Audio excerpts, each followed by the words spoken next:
మూర్తి గారు ప్రారంభిద్దాం. తప్పకుండా అండి, తప్పకుండా. నమస్తే గురుగారు.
మూర్తి స్క్రీన్ కనిపిస్తుందా? లేదు బాబాయ్, మీరే కనబడు. ఇప్పుడు కనిపిస్తుంది. బాగానే ఉంది. ఓకే. ఓం శ్రీ మహాగణాధిపతయే నమః. ఓం శ్రీ మహాసరస్వత్యై నమః. ఓం శ్రీ గురుభ్యో నమః. హరి ఓం. ఓం గణానాం త్వా గణపతిగుం హవామహే కవిం కవీనాముపమశ్రవస్తమం జ్యేష్ఠరాజం బ్రహ్మణాం బ్రహ్మణస్పత ఆనశృణ్వన్నోతిభిः సేదసాదనం. ఓం ప్రణో దేవీ సరస్వతీ వాజేభిర్వాజినీవతి ధీనామవిత్రియవతు. ఓం శరదిందుసమాకారే పరబ్రహ్మస్వరూపిణి వాసరపీఠనిలయే సరస్వతి నమోऽస్తుతే.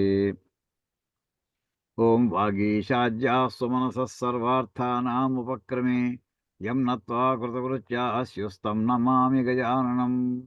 దోర్భిర్యుక్తా ఓం యస్య నిశ్చయితం వేదాః యో వేదేభ్యోऽఖిలం జగత్ నిర్మమేతమహం వందే విద్యాతీర్థమహేశ్వరం. శాంతం పద్మాసనస్థం శశిధరం మకుటం పంచవక్త్రం త్రినేత్రం శూలం వజ్రం చ ఖడ్గం పరశుమభయదం దక్షభాగే వహంతం నాగం పాశం చ ఘంటాం ప్రళయహుతవహం సాంకుశం వామభాగే నానాలంకారయుక్తం స్ఫటికమణినిభం పారదీశం నమామి. ఓం అథాత్మానకం శివాత్మానకం శ్రీరుద్రరూపిణిమేవం ధ్యాయేదు శుద్ధస్ఫటికసంకాశం త్రినేత్రం పంచవక్త్రం దశభుజగం సర్వాభరణభూషితం నీలగ్రీవం శశాంకజహ్నం నాగయజ్ఞోపవీతినం నాగాభరణభూషితం వ్యాఘ్రచర్మాంబరధరం కమండల్వక్షసోత్రధరం అభయవరకరం శూలహస్తం జ్వలంతం కపిలజటాజూటినం శిఖాముద్యోతధారిణం వృషస్కంధసమారూఢం మాదేహార్ధధారిణం అమృతేనాప్లుతం హృష్టం దివ్యభోగసమన్వితం దిగ్దేవతాసమాయుక్తం సురాసురనమస్కృతం నిత్యం చ శాశ్వతం శుద్ధం ధ్రువమక్షరమవ్యయం సర్వవ్యాపినమీశానం రుద్రం వై విశ్వరూపిణం. ఏవం ధ్యాత్వా ద్విజः సమ్యక్ తతో యజనమారభేత్. ఓం గురుర్బ్రహ్మా గురుర్విష్ణుః గురుర్దేవో మహేశ్వరः గురుः సాక్షాత్ పరబ్రహ్మ తస్మై శ్రీ గురవే నమః.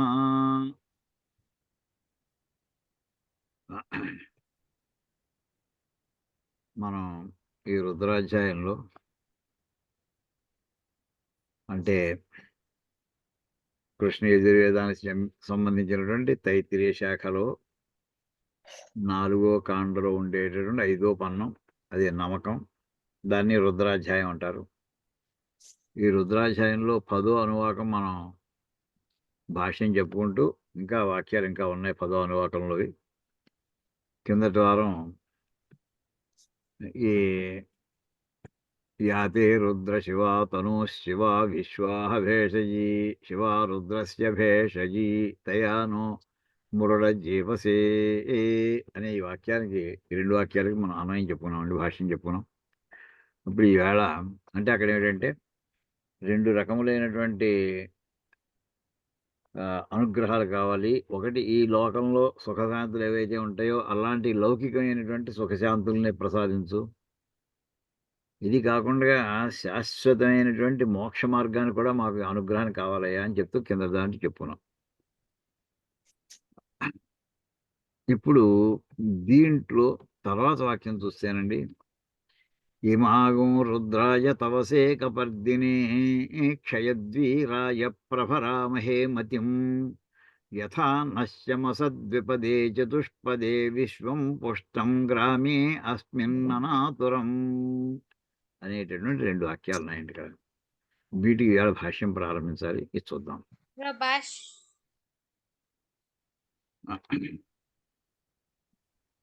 ఇక్కడ ఇందులో ముందర విద్యారణ్య భాష్యం తీసుకుంటే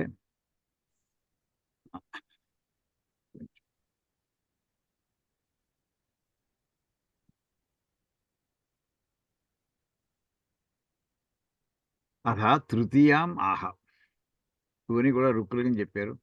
ఈ ముందర టెక్స్ట్ ఎప్పుడు కూడా విద్యారణ్య భాషలో ముందర ఏ వాక్యానికి భాష్యం రాయబోతున్నారో ఆ వాక్యాలని యాజ్ ఇట్ ఈజ్గా టెక్స్ట్ అంతా రిప్రొడ్యూస్ చేసి తర్వాత భాష్యం రాస్తారు. ఇమాగం రుద్రాయ తవసేకపర్దిని క్షయద్వీరాయ ప్రఫరామహేమతిం యథా నశ్యమస ద్విపదే చతుష్పదే విశ్వం పుష్టంగ్రామే అస్మిన్ అనాతురం ఇది. యథ అంటే ఇమాగం రుద్రాయ అనే మాట యథ ఏన ప్రకారేణ నహ ఆస్మదీయాయ ద్విపదే పుత్రపౌత్రాది రూపాయ మనుష్యాయ చతుష్పదే గోమహిష్యాది రూపాయ పశువే చ శం అసతు సుఖం స్యాత్. అంటే ఏంటంటే ఇందులో హే రుద్ర ఇక్కడ చూడండి, యథ ఏన ప్రకారేణ ఏ విధంగా మాకు సంబంధించి నహ అనేది మామూలుగా మమ మే ఆవయోహను అస్మాకం నహ మన అస్మత్ శబ్దంలో షష్ఠీ విభక్తి బహువచనం నహ వస్తుందండి. అస్మాకం వస్తుంది, నహ వస్తుంది, 2 కూడా వస్తాయి. అంటే అర్థం ఏంటంటే అస్మదీయాయ మాకు సంబంధించినటువంటి ద్విపదే అంటే 2 పాదములు కలవాళ్ళు ఎవరెవరట పుత్ర పౌత్రాది రూపాయ కుమారులు మనవలు ఇలాంటి రూపంలో ఉండేటటువంటి మనుష్యాయ అంటే మనుష్యుడికి, ద్విపాత్రులు అంటే ఇక్కడ మనుషులకి తీసుకున్నారు. ఏ విధంగా మాకు సంబంధించినటువంటి మనుషులకి తర్వాత చతుష్పదే 4 పాదాలు ఉండేటటువంటి గో మహిష్యాది రూపాయ అంటే ఆవులు గేదెలు మొదలైనవి ఆది ఉంది కదా, గో మహిష్యాది రూపాయ పశువేచ అంచేత ఆ జాతికి సంబంధించినటువంటి ఆవులు గేదెలు సంబంధించినటువంటి ఆ రూపంలో ఉండేటువంటి పశువుకి శం అసతు సుఖం స్యాత్ మా అందరికి కూడా ఎలా సుఖం అవుతుందో అలా చేయవయ్యా.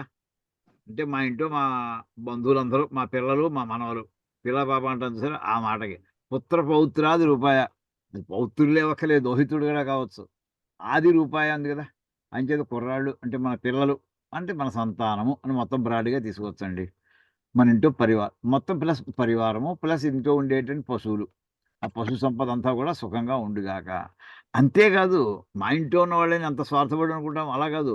కించ అస్మిన్ గ్రామే విశ్వం సర్వం ప్రాణిజాతం పుష్టం సుఖపూర్ణం అంటే మా ఊళ్ళో ఉండేటటువంటి మా ప్రాంతంలో ఉండేటి అస్మిన్ గ్రామే అంటే గ్రామం అంటే గ్రామం అనే మాట ఏంటంటే క్లస్టర్ అని అర్థం అండి, గ్రూప్ అని అర్థం అంట, అంటే ఒక సమూహం అని అర్థం. అంటే మామూలుగా కమ్యూన్ అనమాట. మా ప్రాంతంలో ఉండేటటువంటి మా గ్రామంలో గ్రామం అంటే గ్రామాన్ని అర్థం చెప్పుకుందాం ముందు ఎలా చెప్పినా చెప్పవచ్చు. అంటే మా ప్రాంతం అది చిన్న ఊరు కావచ్చు, నగరం కావచ్చు, ఏదైనా కావచ్చు. విశ్వం అంటే సమస్తం విశ్వం అనే మాటకి సమస్తం అని అర్థం అంటే సర్వం సమస్తమైనటువంటి ప్రాణిజాతం కూడా ఎలా ఉండాలట పుష్టం సుఖపూర్ణం పుష్టిగా ఉండిగాక. పుష్టి అంటే ఏంటంటే అన్ని రకాల సుఖాలు ఉండడానికి పుష్టి అంటారటండి. కొంతమంది శారీరక పుష్టి ఉంటుంది, కొంతమంది పశువులకి తిన్నది పుష్టి అంటారు, మనుషులకి ఉన్నది పుష్టి అంటారు. అంచేది ఇక్కడ సుఖం ఏదైనా మొత్తమే సుఖపూర్ణం సుఖముతో నిండి ఉండుట జరుగుగాక. ఇంకా ఎలా ఉండాలట అనాతురం ఉపద్రవరహితంచ అంటే ఏ రకమైనటువంటి ప్రమాదాలు లేకుండా. ఆతురుడు అంటే ఏదోటి ఒక ఇబ్బందిలో యాంగ్జైటీతో ఉన్నటువంటి వాడు.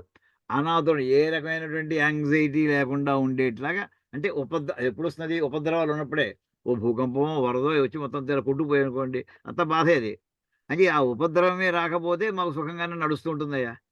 అంచేత ఉపద్రవరహితంచ అలాగా యథా భవతి తథా వయం రుద్రాయ, ఆ రకంగా మేము ఏం చేస్తే అంటే మా ఊళ్ళో అందరూ కూడా సుఖంగా ఉండడానికి వీలుగా యథా భవతి, మేము ఏం చేస్తే అలా అవుతుందో తథా వయం, ఆ విధంగా మేము రుద్రాయ అంటే రుద్రార్థం రుద్రుడికి ఇమాం మతిం పూజా ధ్యానాది విషయాం బుద్ధిం ప్రభరామహే ప్రకర్షేణ పోషయామః. మేమేం చేస్తామంటే మరి ఆయన రుద్రుడి అనుగ్రహం కలగాలంటే ఏం చేయాలంటే పూజలు చేస్తాం, ధ్యానము ఆది విషయాం, పూజలు ధ్యానములు మొదలైన వాటికి సంబంధించినటువంటి బుద్ధిని ప్రభరామహే, అనే మాటకి ప్రకర్షేణ చాలా ఎక్కువగా ఏం చేస్తాము పోషయామ అంటే మేము ఆ ఆలోచనలోనే ఉంటాం, ఇంకో దృష్టిలో ఉండం. అంటే నిత్యం పూజలు చేస్తూ ఉండం, నిత్యం ఆయన ధ్యానం చేస్తూ ఉండం అని ఈ రకంగా ఇక్కడ ఈ వాక్యానికి అర్థం చెప్పారండి. కీదృశాయ రుద్రాయ, ఎటువంటి రుద్రుడికి అంటే తవసి బలయుక్తాయ, తవసి అంటే బలవంతుడైన బలము కలిగినటువంటి ఆ బలయుక్తాయ అస్మదపేక్షతం కర్తుం సమర్థాయ, మేము ఏవైతే కోరుకుంటున్నామో ఆ కోరికలన్నిటినీ తీర్చడానికి సమర్థుడైనటువంటి ఆ రుద్రుడిని మేము ధ్యానం చేస్తాం. అంటే మా పనులు తీర్చలేనటువంటి వాడు కాదు, మా కోరికలను తీర్చగలిగినటువంటి పరమేశ్వరుడిని మేము ధ్యానం చేస్తాం, ఆ పరమేశ్వరుని గురించి పూజలు చేస్తాము. అది తర్వాత కపర్దిని ఏ రూపంలో ఉంటాడని భావిస్తున్నాం? జటాబంధయుక్తాయ అంటే తాపస వేషాయ, ఒక మహర్షి రూపంలో, అంటే జటలన్నీ కూడా ఆ పైన జటాబంధం ధరించినటువంటి రూపంలో ఉన్నటువంటి పరమేశ్వరుడికి మేము ధ్యానం చేస్తాం, పూజలు చేస్తామని. ఇంకా ఎటువంటి వాడు? క్షయద్వీరాయ క్షీయమాణ ప్రతిపక్ష పురుషాయ, ప్రతిపక్ష పురుషుడు అంటే రెండు అర్థాలు వస్తున్నాయండి ఇక్కడ. మనకి ఎదురు తిరిగేటటువంటి అంటే శత్రువులు. క్షయద్వీరాయ శత్రువర్గంలో ఉన్నటువంటి వీరులందరూ కూడా క్షయం అయిపోయినటువంటి వాడిని నేను, అంటే నాకు శత్రువులు ఎవరు లేకుండా ఉండుగాక, అంటే లేదా నా శత్రువులందరినీ కూడా అణిచేసేటటువంటి వాడవైనటువంటి పరమశివ అని ఒక అర్థం అండి. అసలు నాకు వాళ్ళు వీళ్ళు కాదయా నా శత్రువు, నా పాపమే నా శత్రువు. నాకు స్నేహితులు ఎలా వస్తారు? నా పుణ్యం వల్ల వస్తారు. నా శత్రువులు ఎవరి వల్ల వస్తారు? నా పాపం వల్ల వస్తారు. అంచేత క్షయద్వీరాయ పాపములను తొలగించేటటువంటి అని అలా కూడా అర్థం చెప్పవచ్చు అన్నారండి. ఇందులోనే వస్తుంది అలాగా. అంటే మన పాపం వల్లనే మనకి స్నేహితులు, మనకి మొత్తం బంధువర్గం అంతా ఏర్పడతారు పుణ్యపాపాల వల్ల. అంచేత క్షయద్వీరాయ నాకు ఎదురు తిరగడానికి కావాల్సినటువంటి ఏ పాపాలైతే నేను చేసుకుని ఉన్నానో ఆ పాపాలను కూడా క్షీణం అయిపోయి ఉండాలి. అలా చేసేటటువంటి సమర్థుడైనటువంటి ఆ పరమశివుడికి అన్యథాభాన రూప పాప వినాశహేతవే, అదే ఇక్కడ చెప్తున్నారు కదండి. అన్యథాభాన రూప అంటే ఇంకో రకంగా అవతల మన ఎదురు రూపంగా తిరిగేటటువంటి పాప వినాశహేతవే, నా పాపానికి తొలగించడానికి కారణమైనటువంటి ఓ పరమశివ, నీ ధ్యానం నీ పూజలు చేస్తానయ్యా అని అర్థం చెప్పారండి ఇక్కడికి. అంటే ఏంటంటే ఇక్కడ నిత్యము నేను ధ్యానం చేస్తూ ఉంటాము, అది సంక్షిప్తంగా. దీనివల్ల ఏంటి నాకు లాభం ఏంటంటే నాకు శుభం కలిగించు, మా పుత్ర పౌత్రాదులంతా కూడా సుఖంగా ఉండేట్లా చూడు, మా ఇంట్లో ఉండేటువంటి గోమహిష్యాది పశువర్గం అంతా కూడా సుఖంగా ఉండేట్లా చూస్తూ ఉండవయ్యా, నా శత్రువర్గం ఎవరు లేకుండా చూస్తూ ఉండవయ్యా, అన్ని మేము అడిగిన కోరికలన్నీ కూడా తీరుస్తూ ఉండవయ్యా అని ఇందులో చెప్పుకుంటూ వచ్చారండి.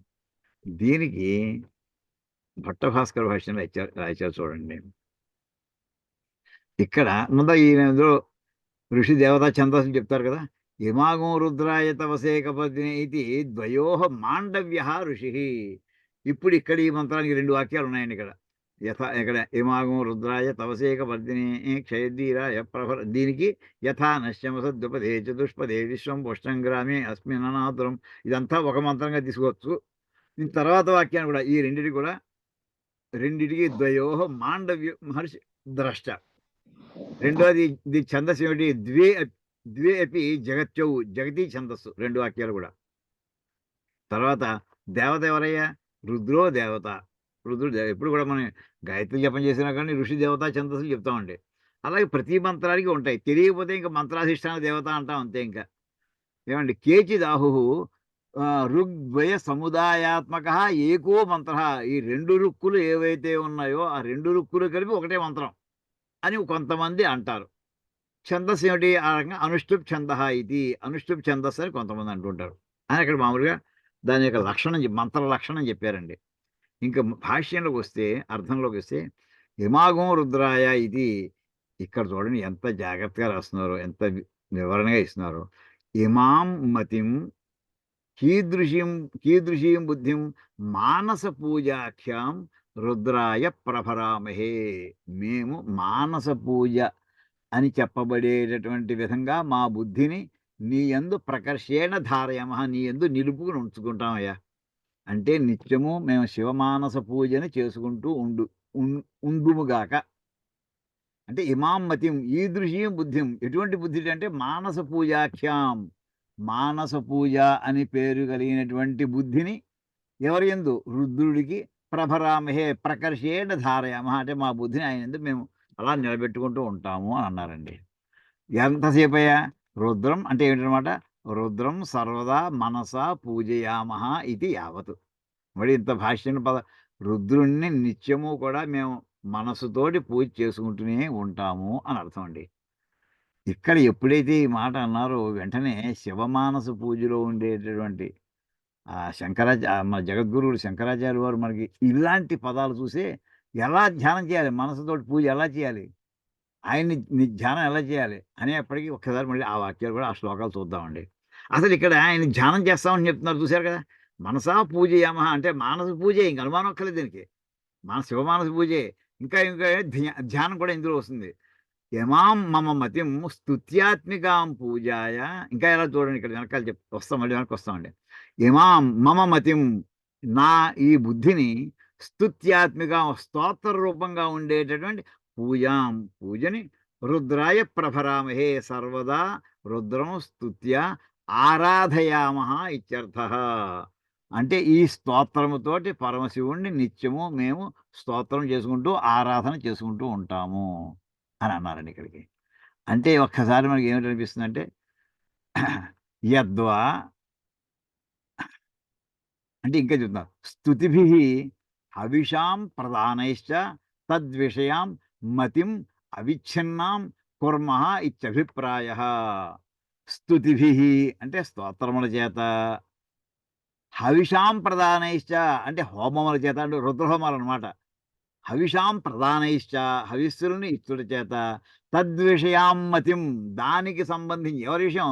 రుద్రునికి సంబంధించినటువంటి బుద్ధిని అవిచ్ఛిన్నాం కుర్మః, ఎక్కడ మధ్యలో స్ప్లిట్ సెకండ్ గ్యాప్ కూడా లేకుండా నిత్యము కంప్లీట్ కాన్సంట్రేషన్ తోటే మేము ఆయన్ని ధ్యానం చేస్తూ ఉందుముగాక అని అభిప్రాయము అని ఒక అర్థం. యద్వా లేకపోతే ఇంకో రకంగా ఎలా అంటే రుద్రుడే స్తోతవ్య, ఉపాసితవ్య, ప్రశ్రయితవ్య, ద్రష్టవ్య, శ్రోతవ్య, మంతవ్య, నిధిధ్యాసితవ్య ఇది. అంటే రుద్రుడే స్తోత్రం చేయదగినటువంటి వాడు, అతనే ఉపాసన చేయడానికి యోగ్యమైనటువంటి వాడు, అతనే ప్రశ్రయితవ్య అంటే అతను నమ్ముకోదగినటువంటి వాడు, ద్రష్టవ్య చూడవలసినటువంటి వాడు, శ్రోతవ్య వినవలసినటువంటి వాడు, మంతవ్య మననం చేయుటకు తగినటువంటి వాడు, నిధిధ్యాసితవ్య. ఇక్కడ నిధి ధ్యాసితవ్య కాదండి, చాలా మంది తప్పు చదువుతారు. ఇక్కడ నిధి వేరు ధ్యాస కాదు, దిధ్యాసితవ్య అలా చెప్పాలి. నీ వేరు, దిధ్యాసిత పదం వేరు. దిధ్యాస అంటే ధ్యాతుం ఇచ్ఛా దిధ్యాస, గుర్తెట్టుకోండి. ఇప్పుడు మనకి జిజ్ఞాస అన్నాం అనుకోండి, జ్ఞాతుం ఇచ్ఛా జిజ్ఞాస అంటే తెలుసుకొనవాలనే కోరిక.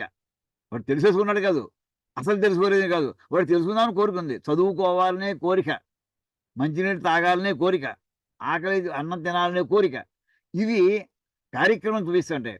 అలాగే బుభుక్ష భోక్తుం ఇచ్చ తినాలనే కోరిక, బుభుక్ష. పిపాస అన్నాం అనుకోండి, పాతుం ఇచ్చ తాగాలనే, మంచినీళ్ళు తాగాలనే కోరిక, వేసం కాలం మంచినీళ్ళు తాగాలని ఉంటుంది, పిపాస.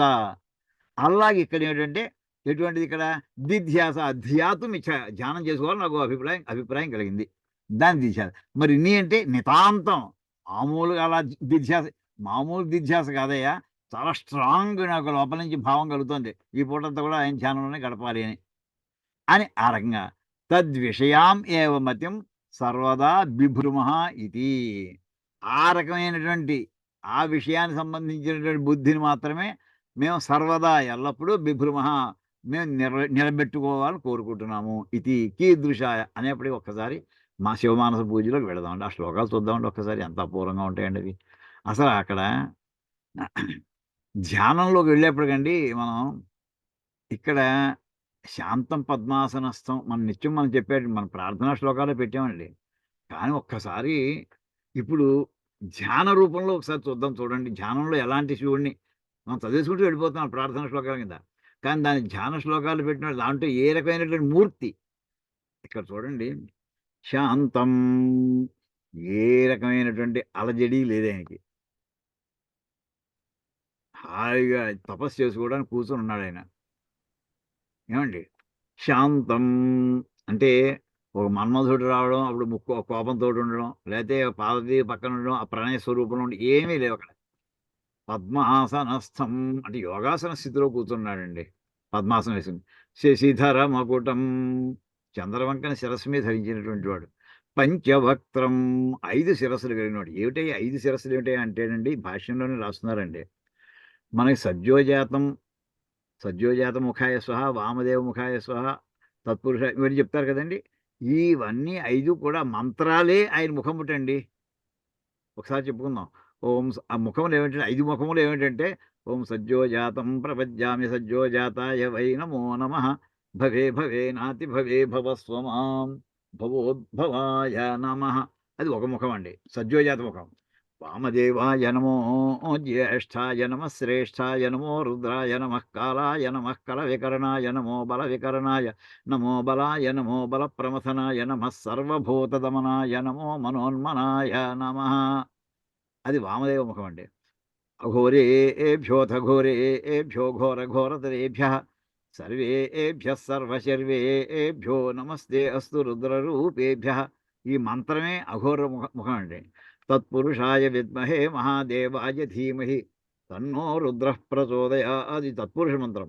ఈశానః సర్వవిద్యానాం ఈశ్వరః సర్వభూతానాం బ్రహ్మాధిపతిర్బ్రహ్మణోధిపతిర్బ్రహ్మ శివో మే అస్తు సదాశివోం. ఇది ఈశాన ముఖం అండి. అంటే ముఖంతోటి ఎలా అయితే మనం మనం ముఖంతో మనం చేసే పనులు ఏమిటండి? ఒక దూరంగా ఉన్న వస్తువుని చూస్తాం.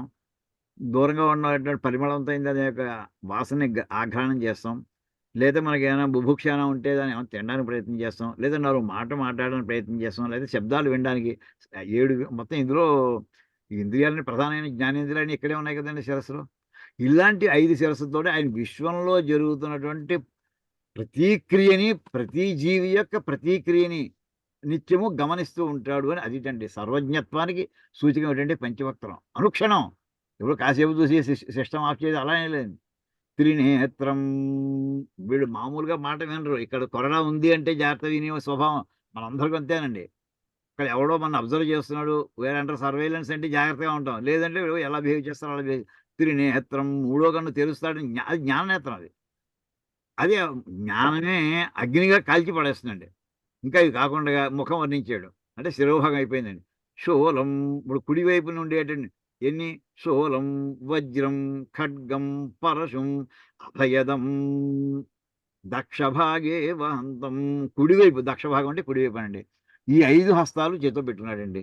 శూలం, శూలాయుధం, వజ్రాయుధం, ఖడ్గాయుధం, పరశు. అభయదం అంటే అభయహస్తాన్ని. అది అంటే 4 ఆయుధాలు, ఒకటేమో భయం అవన్నీ ఎత్తి పెట్టి నీ పర్వాలేదు భయపడక అన్నట్టు చెప్పినట్టుందండి. ఎడం పక్క దాంతో చూడండి. నాగం, పాశం, ఘంటాం, ప్రళయ హుతవహం, సాంకుశం. ఒక నాగాన్ని, ఒక పాశాన్ని, ఒక ఘంటని, ఒక ప్రళయాగ్నిని, అంకుశంతో కూడినటువంటి వీటన్నిటిని ఎడమవైపు పెట్టుకున్నటువంటి అంటే అన్ని ఆయుధాలు అన్నీ పెట్టుకుని అభయహస్తాన్ని ఇస్తూ నానాలంకారయుక్తం సమస్తమైనటువంటి ఆభరణాలతోటి అలంకారాలతోటి కూడి ఉన్నటువంటి స్ఫటిక మణినిభం స్వచ్ఛంగా ప్రకాశిస్తున్నటువంటి పార్వతీశం నమామి అని ఇది ధ్యాన శ్లోకం అనేది. అత్యద్భుతం. అసలు నిజంగా ఎవరు ఏ మహానుభావుడు రచించాడో తెలియదు. ఇంకా ఇంకా వివరంగా కావాల్సి మనం ఇప్పుడు చూడండి. అసలు ఆత్మానగం, శివాత్మానగం. నన్ను నేను ఎలా భావించుకోవాలంటే శివస్వరూపుడిగా భావించుకోవాలి, రుద్రరూపుడిగా భావించుకోవాలి. ప్రతి జీవి తనను తాను. ఇంకేత ఆత్మ అనేది శివుడు కనుక. అది ఇంకా ఎలా ఉంది? ఇందాక చెప్పాను. శుద్ధ స్ఫటిక సంకాశం త్రినేత్రం. ఇందాక మళ్ళీ రిపీట్ అవుతుంది చూడండి అదే మాటలు. పంచవక్త్రం, 5 తలకాయలు ఉన్నాయి కదా. దశభుజగం, ఇక్కడ 10 చేతులు. సర్వాభరణ భూషితం, నీలగ్రీవం. అన్ని పదాలని అందరికీ అర్థమవుతాయండి. సంతోషం కొద్ది చదువుకుంటున్నాం. నీలగ్రీవం, శశాంక చిహ్నం, చంద్రరేఖ ఉన్నటువంటి వాడు. నాగయజ్ఞోపవీతనం, సర్పమే ఆయన యజ్ఞోపేతంగా ఉన్నటువంటి. నాగాభరణ భూషితం, ఆయన శిరస్సు కిరీటం పెట్టుకుంటే నాగాభరణం. వ్యాఘ్ర చర్మాంబరధరం, పెద్ద పులి యొక్క చర్మాన్ని వస్త్రంగా ధరించినటువంటి వాడు. అందులో ఏమిటంటే సూచన?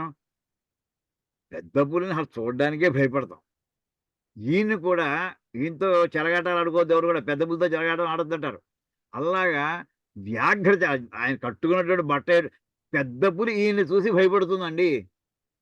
మనం పెద్ద పులి చూసి భయపడితే పెద్ద పులి ఈయన్ని చూసి భయపడుతుంది. అంటే ఎంత క్రూరత్వానికి ఆవహిస్తే ఎంత క్రూరాతి క్రూరంగా వెళ్ళిపోగలడో అది కూడా పక్కన సిద్ధంగా ఉంది. జాగ్రత్త మీరు చేసేటువంటి పనులకి చెప్పడానికండి. కానీ శాంతస్వరూపుడు ఇప్పుడు చెప్పిన మాట వినకపోతే అవన్నీను ద్రాపి అనే మన మాటలు చెప్పానండి. రెండే రెండు కుటిల గతి, వక్ర గతి, పాప నరకంలో పడేస్తారు. దేనికి? చేసిన పాపాలు ఉన్నప్పుడు అని. దానికి ఇవన్నీ కమండలు అక్షసూత్రధరం. కమండలువు అక్షసూత్రం చేతిలో అక్షమాల పట్టుకున్నటువంటి వాడు. అభయ వరకరం ఇందాక అక్కడ చెప్తున్నాను. అభయహస్తం చూపిస్తున్నటువంటి వాడు. శూలహస్త చేతిలో శూలం పట్టుకుంటాడు. అభయహస్తం ఇస్తున్నాడు. జ్వలంతం ఆయన తేజోరాశి. కపిల జటాజూటినం శిఖాం ఉద్యోతధారిణం. అలా పైకి కట్టినటువంటి జడలు కట్టినటువంటి ఆ మహానుభావుడిని ధ్యానం చేస్తారు. ఇంకా ఇందాక శాంతం పద్మాసన స్థానంలో ఏ రకమైనటువంటి వర్ణన ఉందో ఆల్మోస్ట్ అవే పదాలు మళ్ళీ ఇంకో చిన్న అదే భావాలతో ఇంకో ఛందస్సులో రాసినట్టుగా ఉంటుందండి. ఇంకా ఇక్కడ తర్వాత మనం చెప్పేటటువంటి వృషస్కంధ సమారూఢం అంటే నందీశ్వరుడి పైన కూర్చున్నటువంటి ఉమా దేహార్థధారిను. ఇది అర్ధనారీశ్వర స్వరూపంలో ఉన్నటువంటి అమృతేన ఆప్లుతం. అమృతేన ఆప్లుతం అంటే ఒళ్ళంతా కూడా అమృతం రాసుకున్నటువంటి పురుష్టం సంతోషంగా ఉన్నటువంటి వాడు. మామూలు భోగాలు కాదండి, దివ్య భోగ సమన్వితం. దివ్య భోగములు మామూలు భోగాలు కాదు. ఇంకోటి భోగం అనే మాట ఏమిటంటే సర్పాలను కూడా వస్తుందండి. పడగలు పడగ అని భోగి అనే పేరుందండి దీనికి. ఏమండి పాముకి దివ్య మనకి ఇక్కడ భోగం అని తీసుకోవచ్చు. అంటే ఆయన నిజంగా ఏమీ అక్కర్లేదన్నట్టుగా కూర్చుంటారు తప్ప ఆయనకి అన్నీ ఉన్నాయి సిద్ధంగా. దివ్య భోగ సమన్వితం. ఇంకా ఆయన నిత్యము ఎవరు దిగ్దేవత సమాయుగ అష్టదిక్పాలకులు అలా చుట్టూ ఆయన కాపలా కాసుంటూ వాడు జాగ్రత్త. ఆయన ఏం చెప్తారా, ఆయన ఏం సూచిస్తారా అవి మనం చేయాలి వెంటనే. వేషాస్మాద్వాత పవతే అని ఒక చోట వస్తుందండి తైత్రీయ ఆరణ్యకాలం ఉపనిషత్తులో. ఇంత సూర్య భగవానుడు సమస్త జీవరాశికి ప్రాణదాత. ఇంత సూర్య భగవానుడు కూడా భయపడుతూ ఉంటాడట. ఒక్క క్షణం ఆలస్యంగా సూర్యోదయం అయితే అక్కడ ఆయన ఏం బ్యాన్ చేస్తాడని. దిగ్దేవతా సమాయుక్తం సురాసుర నమస్కృతం నిత్యం చ శాశ్వతం శుద్ధం ధ్రువం అక్షరం అవ్యయం సర్వవ్యాపినం ఈశానం రుద్రం వై విశ్వరూపిణం.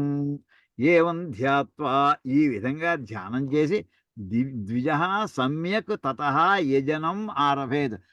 ద్విజ అంటే ఎవరైతే దీని ఉన్నాడో ఈ బ్రాహ్మణుడు సమ్యక్ చక్కగా తతః యజనం ఆరంభి అప్పుడు ఆరంభించాలండి పూజ. యజనం అనే మాటకు అర్థం ఏంటంటే పూజ అని అర్థం అండి. అంటే ఇందాక మానస పూజ అన్నారు. ఆ పూజ ప్రారంభించేప్పుడు ఎలాంటి మూర్తిని ధ్యానం చేయాలట ఇదండి మనకి నిత్యం పెట్టుకున్నటువంటిది. ఇది కాకుండా ఇంకా తర్వాత చూడండి మానస పూజలో మనకి ఆ శ్లోకాలు ఒక్కసారి చదువుకుందామండి ఆనందం కోసం అంతే.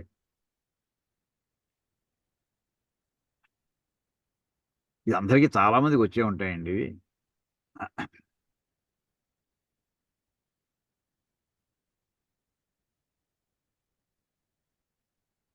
ఓం రత్నైః కల్పితమాసనం హిమజలైః స్నానం చ దివ్యాంబరం. ఆ మూర్తిని ధ్యానం చేశాక ఆయన మనం ఆహ్వానం చేస్తాం. ఎక్కడ మన ఇంట్లో సింహాసనం వేస్తాం. ఎక్కడ కూర్చోబెట్టాలి ఆయన్ని అక్కడి నుంచి ప్రారంభించారండి. ఆసనం లాగా అయితే ఇందులో చెప్పారు. అంటే ధ్యానం అయిపోయింది కనుక. నానారత్న విభూషితం మృగమదా మోదాంకితం చందనం జాతీ చంపక బిల్వపత్ర రచితం పుష్పం చ ధూపం తథా దీపం దేవదయానిధి పశుపతే హృత్కల్పితం గృహ్యతాం.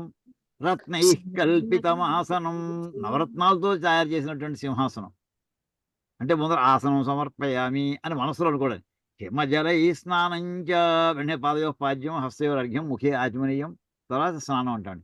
హిమజలై స్నానం చల్లటి నీళ్ళతోటి స్నాయించట. ఆయన వేడి స్వరూపం. ఆయన వేడి తత్వం అయింది. శరీరం అంతా కూడా ఉష్ణతత్వం అయింది. ఇంకేదంటే పైన 3వ గంటతో అగ్నిహోత్రం ఆయన స్వభావమే అక్కడ ఇంకేదంటే రౌద్ర స్వరూపం కనుక చల్లటి నీళ్ళు కావాలి ఆయనకి, వేడి నీళ్ళు కాదు. దివ్యాంబరం దేవత ఇక్కడ ఉండేటటువంటి దేవతలు ధరించేటటువంటి వస్త్రం ఇక్కడ దివ్య అంబరం. అంటే దివ్య అంటే ప్రకాశించేది అర్థం అండి. ఇది ఇక్కడ మాట చెప్పాలండి. చండీ హోమం చేస్తుంటేనండి అగ్నిహోత్రాన్ని మధ్యలో పెట్టాక అక్కడ షోడశోపచార పూజ చేస్తారండి. ఆ షోడశోపచార ఆజ్ఞంతో చేస్తారు, నేటితో చేస్తారు. ఎందులో అగ్నిహోత్రంలో విచిత్రం ఏంటంటే ధ్యానం సమర్పయామి పర్వాలేదు. అందులో నెయ్యి వేస్తారండి. ఆవాహనం పర్వాలేదు. అగ్నిహోత్ర మనకి సింహాసనం అది కూడా అన్నీ కూడా నెయ్యితోటే. చేసేసి పాదయో పాద్యం సమర్పయామి అంటూ నెయ్యి వేస్తారండి అగ్నిహోత్రంలో. మామూలుగా మనకి పాద్యం అంటే నీళ్ళు ఇవ్వాలి. మామూలుగా హస్తయాగం అంటే నీళ్ళు ఇవ్వాలి. లేదు ఆయనకి నీళ్ళు అక్కడ అమ్మవారికి ఏంటంటే ఆవు నెయ్యితోటి అక్కడ ఆవిడకి అన్ని షోడశోపచార పూజ చేస్తామండి. అలాగే ఇక్కడ దివ్యాంబరం నానారత్న విభూషితం. అది ఎటువంటి వస్త్రం అది? నానారత్న విభూషితం, రకరకాల రత్నాలతోటి అనేక రత్నాలతోటి ప్రకాశిస్తున్నటువంటిది, అలంకరించబడినటువంటి. ఇంకా మృగమదా మోదాంకితం చందనం. ఆయన శరీరానికి రాసినది మృగమదం అంటే కస్తూరి మృగం. దానికి నాభిలోంచి వచ్చేటటువంటిది అది చాలా సుగంధవంతంగా ఉంటుందండి. మోదం అంటే వాసన అర్థం అండి. అంకితం చందనం, చాలా మంచి గంధం. ఇంకా పుష్పాలు జాతి చెంపక బెల్లు, అంటే మనకి పువ్వులు పత్రులు రెండు కూడా. జాతి జాజి అంటారు. జాజి చెంపక బిల్వపత్ర రచితం. ఇందులో బిల్వపత్రాలు ఉన్నాయి. పుష్పంచ ధూపం తథా దీపం, అంటే మొత్తం షోడశోపచారాలు ప్రధానమైనటువంటి అన్ని చెప్పేస్తున్నారు. తథా దీపం దేవదయానిధే పశుపతే హృత్కల్పితం గృహ్యత. ఇందులో ఏమేమి చెప్పినట్టు అయిందండి? షోడశోపచార పూజలో ఆసనం చూపించారు, వస్త్రం ఇచ్చారు, స్నానం, అదే ఆసనం, స్నానం, వస్త్రం, తర్వాత చందనం, తర్వాత పుష్పం, ధూపం, దీపం.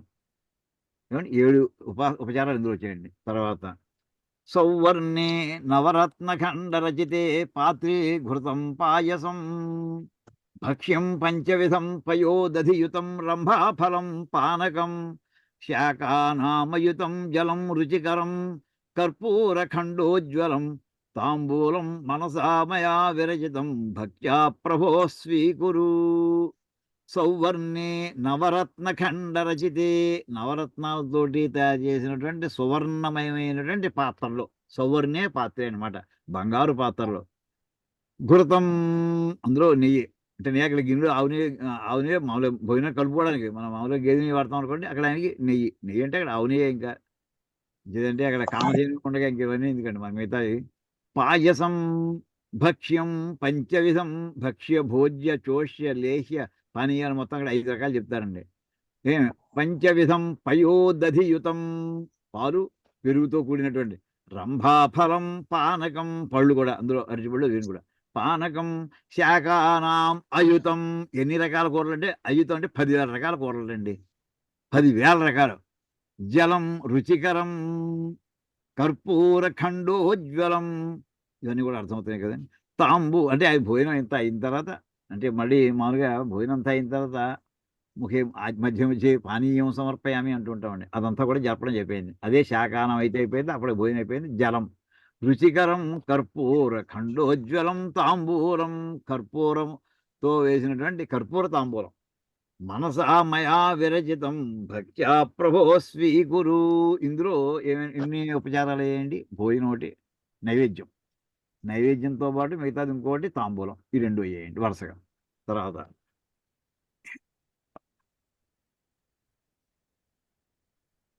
ఛత్రం చామరయోర్యుగం వ్యజనకం చాదర్శకం నిర్మలం వీణాభేరి మృదంగ కాహల కళాగీతంచ నృత్యం తథా సాష్టాంగం ప్రణతి స్తుతిర్బహువిధా హ్యేతత్ సమస్తం మయా సంకల్పేన సమర్పితం తవ విభో పూజాం గృహాణ ప్రభో.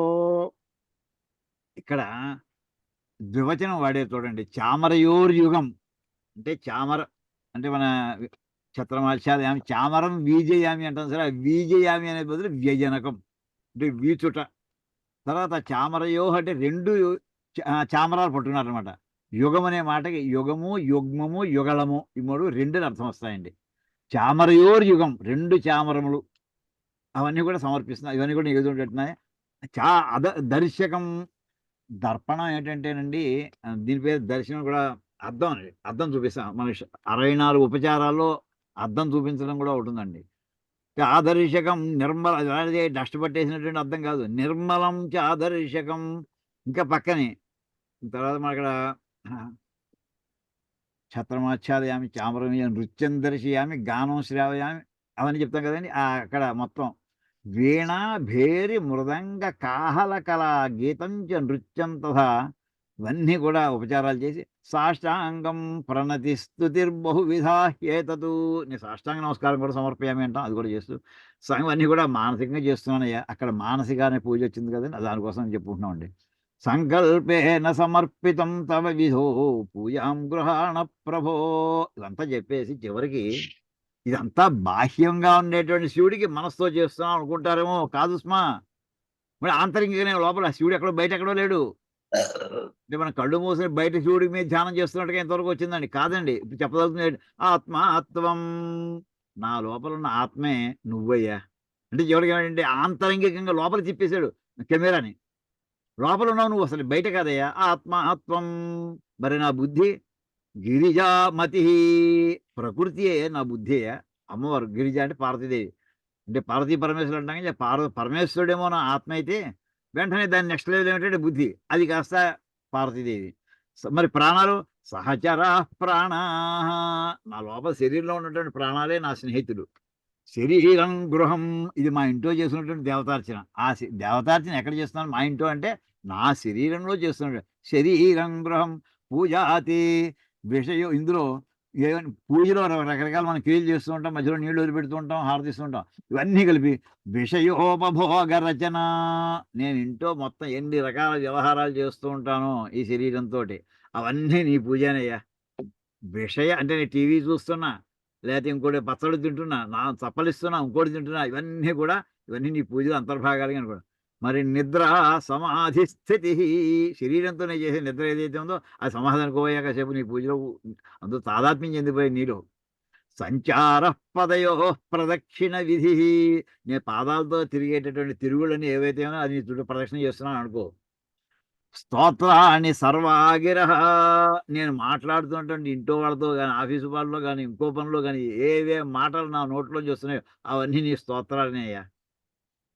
యజ్జత్ కర్మ కరోమి తత్తదఖిలం శంభో తవారాధనం, యద్యత్ కర్మ, ఏ పనులు నేను చేస్తున్నానో తత్తదఖిలం, మొత్తం అన్ని కూడా శంభో తవ ఆరాధనం అంటే ఏంటనమాట, మనం ఏమేమి చేస్తూ ఉంటామో అన్నిటినీ కూడా ఆయన పరంగా చూసుకోమని.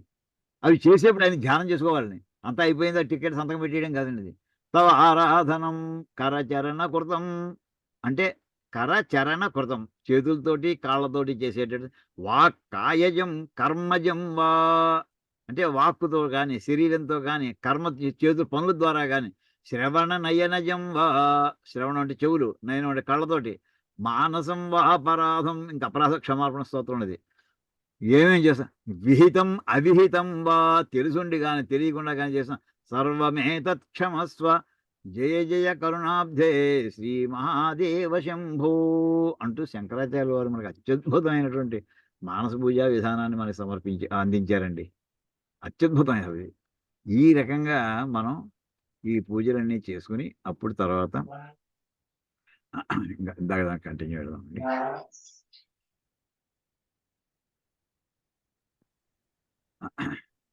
ఇప్పుడు చూడండి, ఇమాం మతిం ఈదృశీం బుద్ధిం మానస పూజాఖ్య, ఇదే మానస ఆఖ్య అంటే పేరు.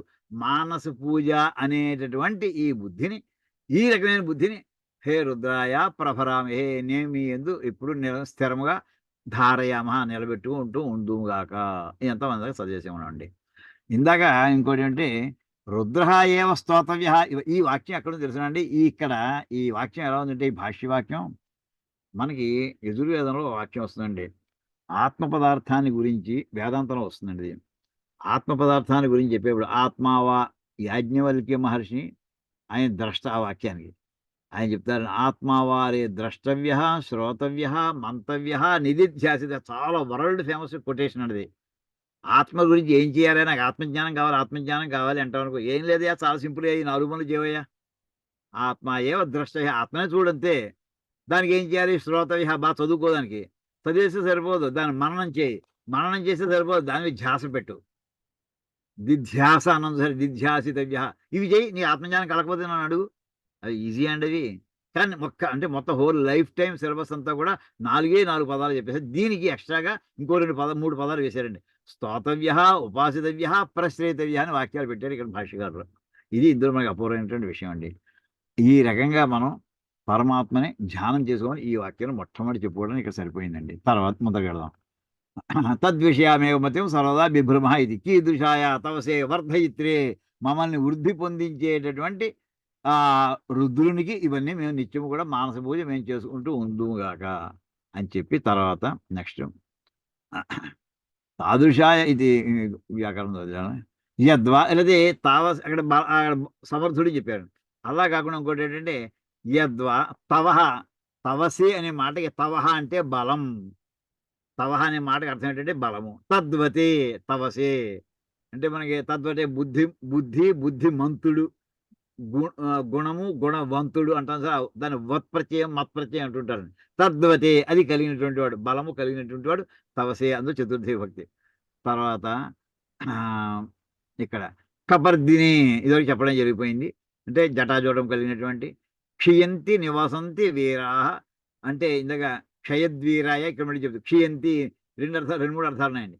నివసంతి వీరాహ విక్రాంత యస్మిన్ యం ఆశ్రిత్య అంటే ఇందులో పాజిటివ్గా తీసుకుంటే మహానుభావులందరూ కూడా, ధైర్యవంతులందరూ కూడా, అంటే కత్తిచ్చుకునే వెళ్ళే వాళ్ళే కాదు, కత్తులు పుచ్చుకునేవాళ్ళు, కత్తులు పుచ్చుకునేవాళ్ళు కూడా స్థిరమైనటువంటి నిర్ణయంతో ఉన్నటువంటి వాళ్ళు యం ఆశ్రిత్య, ఎవరినైతే ఆశ్రయించి ఉంటారో అతను క్షయద్వీరుడు. ఎవరిని ఆశ్రయించి ఉంటారండి? పరమశివుడిని ఆశ్రయించి ఉంటారు. యుద్ధాలలో నెగ్గాలని కోరుకునే వాళ్ళు శివుడి గురించే తపస్సు చేస్తారు. మోక్షం కావాలనుకున్న వాళ్ళు శివుడి గురించే తపస్సు చేస్తుంటారు. అందుచేత యం ఆశ్రిత్య, ఎవరినైతే ఆశ్రయించే విక్రాంతా, పెద్ద పెద్ద అడుగులు వేసుకుంటూ పెడతాడు, పరాక్రమం కలిగినటువంటి వాళ్ళు ఉన్నారు. అంటే ఆంతరంగికంగా బాహ్యకంగా కూడా అలాంటి వాళ్ళు క్షయద్వీరుడు. ఆ క్షయద్వీరుడైనటువంటి పరమశివుడిని మేము ఇలా ధ్యానం చేసుకుంటూ ఉన్నాను. తర్వాత ఇంకో అర్థం ఏంటంటే యద్వా క్షి అంటే అలా కాకుండా ఆల్టర్నేటివ్ క్షి క్షయే భౌవాదిక క్షయంతి వినశ్యంతి వీరా యం ప్రాప్య, ఆయనతోటి విరోధం పెట్టుకుని యుద్ధానికి వెళ్ళినటువంటి వాడు ఎవరైతే ఉన్నారో వాళ్ళని నశింపజేస్తాడు. దక్షయజ్ఞంలో చేసింది అదే. ఆయన్ని వినసి వీరాహ ఎంతమందో ఉన్నారు అక్కడ. భృగు మహర్షి వీళ్ళంతా కూడా వీరులో బయలుదేరారు ఆ వీరభద్రుడి మీదకి. వాళ్ళంతా దవడ పగలు కొట్టినటువంటి వాళ్ళు కొంతమంది, జుట్టు పీకేసినటువంటి వాళ్ళు కొంతమంది. ఆయన యొక్క అంశే అది వీరభద్రుడు. అంచేత ఎవరైతే ఆయనతోటి వ్యతిరేక భావంతో వెళ్ళారో వాళ్ళు యం ప్రాప్య, ఎవరి మీద అయితే వ్యతిరేక భావం సహా క్షయద్వీర, అటువంటి వాళ్ళని క్షయం చేసేటటువంటి వాడు. ఇలాగా మొత్తం తత ఇంత యద్వా అథ ప్రభరణం విశేషతే. ప్రభరణం అనేది యథా యాదృగ్ విధే ప్రభరణే సతి నహా అస్మాకం స్వభూతాయ, మేము ఈ విధంగా మేము మొత్తం మా బుద్ధి అంతని కూడా ఆయన మీద కాన్సన్ట్రేటెడ్గా మేము సమర్పించుకున్నప్పుడు మా యొక్క స్వభూతాయ అంటే మాకు సంబంధించిన ద్విపదే పుత్రాదయే, పుత్రులు మొదలైన పౌత్రాయ అని రాశారు కింద భాషలో. పుత్రాదయే పుత్రులు మొదలైనటువంటి వారికి, చతుష్పదే పశ్వాదయ అంటే గోవులు ఆవులు గేదెలు మొదలైన అన్నిటి కూడా శం సుఖం అసత్ స్యాత్, అందరికీ సుఖం ఎలా అవుతుందో అంత అయ్యేట్లా నువ్వు చూస్తూ ఉండవయ్యా అని చెప్పుకొచ్చాక తర్వాత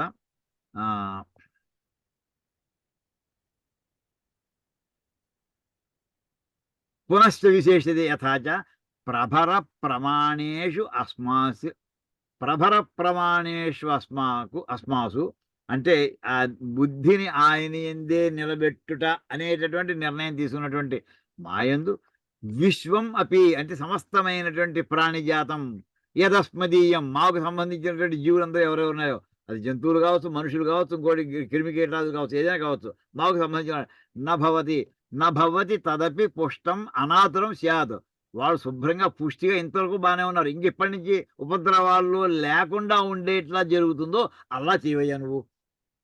అంటే ఎక్కడున్నారయ్యా వీళ్ళంతా కూడా? క్వా అంటే ఎక్కడ, క్వా అంటే వేర్, అస్మిన్ గ్రామే ఈ గ్రామంలో, ఎత్ర వయం బసాం మేము ఎక్కడైతే నివసిస్తున్నామో ఆ గ్రామంలో ఉండేటటువంటి వాళ్ళందరినీ కూడా, అంటే మా కమ్యూనిటీ అంతని కూడా, లేదా మా ప్రాంతం మా రీజియన్ అంతని కూడా నువ్వు ఆ రకంగా చేస్తూ ఉండవయ్యా. ఈదృశీం మతిం ప్రహరామహ, ఎటువంటి బుద్ధి అయ్యా? ఈ రకమైనటువంటి బుద్ధిని మేము ఇక్కడ మేము ధారణ చేసి ఉంచుకుంటాము, అంటే నిలబెట్టుకుని దాని మీద ఫుల్ కాన్సన్ట్రేషన్ తోటి మేము అలా చేస్తూ ఉంటాము అని అంటూ ఆహుశ్చ పౌరాణికులు ఇలా అన్నారటండి, ఇలా అంటారట, అంటే పురాణాలు ఇలా ఉందని. రుద్రాధ్యాయీ వసేద్యత్ర గ్రామే వా నగరేపి వా, నత్ర క్షుత్పిపాసాద్య దుర్భిక్షం వ్యాధయోపి చ. రుద్రాధ్యాయి వసేద్యత్ర, ఎక్కడైతే రుద్రాధ్యాయి ఉంటాడో, ఎత్ర రుద్రాధ్యాయి వసేత్, ఎక్కడ అంటే ఎత్ర అంటే ఎత్ర గ్రామే వా నగరేపి వా. ఇందాక మనం అనుకున్నాం, ఏ గ్రామంలో కానీ నగరంలో కానీ ఈ రుద్ర పాఠము చేసే రుద్రాధ్యాయం రుద్ర నిత్యం కూడా అనుష్ఠానం చేసేటటువంటి వాడు ఎక్కడైతే నివసిస్తూ ఉంటాడో తత్ర అక్కడ క్షుత్ పిపాసాద్యా న, అక్కడ అక్షుత్ ఆకలి బాధ ఉండదు, దాహం అంటే నీళ్ళకి సమస్య ఉండదు, భోజనానికి సమస్య ఉండదు. దుర్భిక్ష వ్యాధయోపి వా, దుర్భిక్ష ఉండదు, వ్యాధులు ఇలాంటి ఏమి ఉండదు. అంటే ఈ రకమైనటువంటి ఏ సమస్యలు ఉండవు. ఒక్క ఊరు మొత్తం మీద ఒక్కడుంటే చాలండి రుద్రపాఠం చేసేటటువంటి వాడు, రుద్రాధ్యాయి అంటే రుద్రం నిత్యం కూడా పారాయణ చేసేటటువంటి వాడు ఒక్కడుంటే చాలు. అందుకోసం మన వాళ్ళు ఊళ్ళలో శివాలయంలో ప్రత్యేకించి అక్కడ వెళ్ళి గుళ్ళో ఆ పూజారాన్ని చేస్తూ ఉంటాడు ఊరు మొత్తానికి. ఆ పూజారి చేసేటటువంటి అభిషేకాలు ఎవ్వరు రాకపోయినా సరే, ఇప్పుడు పల్లెటూళ్ళన్నీ ఖాళీ అయిపోయాయండి, ఎవరు గుడి వెళ్ళలేదు, తప్పగా పూజారి పెడుతున్నాడు. కనీసం అక్కడ కొన్ని ఊళ్ళలో, ఇంకా కొన్ని చోట్ల ఇంకా వెళ్ళట్లేదు. ఆంధ్రప్రదేశ్లో 33,000 దేవాలయాలు ఇవాళ అర్చకులు లేరండి. 33,000 దేవాలయాలు అర్చకులు లేరు ఈవేళ. మరి ఆవేళ పెట్టినప్పుడు లేకపోతే వాళ్ళు ప్రారంభించి ఉంటారా? అంటే అన్ని గ్రామాలు కూడా ఈవేళ ధ్వంసం అయిపోవడానికి రకరకాల బీభత్సాల కారణాలు ఆ రుద్రాధ్యాయి లేకపోవడమే అంతే. శివాలయంలో కూర్చుని ఒక్కసారి రుద్రపారాయణ చేస్తుంటే మొత్తం ఊరితో కూడా మీకు వస్తుంది. ఇక్కడ పురాణ వచనం కనిపిస్తోందండి. అథవా అలాగే కాదయ్యా, యథ నహ అస్మాకం గ్రామే, ఇంకో రకం ఏంటంటే అస్మాకం గ్రామే అంటే మా ఊళ్ళో, అస్మిన్ అంటే అస్మిన్ గ్రామే ఈ ఊళ్ళో, ద్విపదే చతుష్పదే దశం స్యాత్, మా ఊళ్ళో ఉండే 2 కాళ్ళ వాళ్ళకి 4 కాళ్ళు అంటే మనుషులకి జంతువులకి కూడా సుఖం అవుతుంది. శం అంటే సుఖం అండి, సుఖం అవుతుందో. విశ్వమపి వస్తు ధన ధాన్యాధికం సమృద్ధం అనామయం చ స్యాత్, మా ఊళ్ళో మొత్తం అందరికి కూడా ఎలా ఉండాలంటే సమస్త వస్తువులతోటి పిడబెట్టులాడుతూ ఉండాలి. అది అంటే ఏ ఒక్క ఈ పూట ఆ వస్తువుతో లేదండి, ఇంకోటి లేదా, లేదనే మాటే లేకుండా ఉండాలండి. లేదనే మాట లేదు. అది ఎక్కడ ఉన్నట్టా లేనట్టా? ఉన్నట్టే. ఏమున్నట్టు? సమస్తం ఉన్నట్టే. ఒకసారి అంటే సందర్భం వచ్చిందా సరదాగా చెప్తున్నానండి.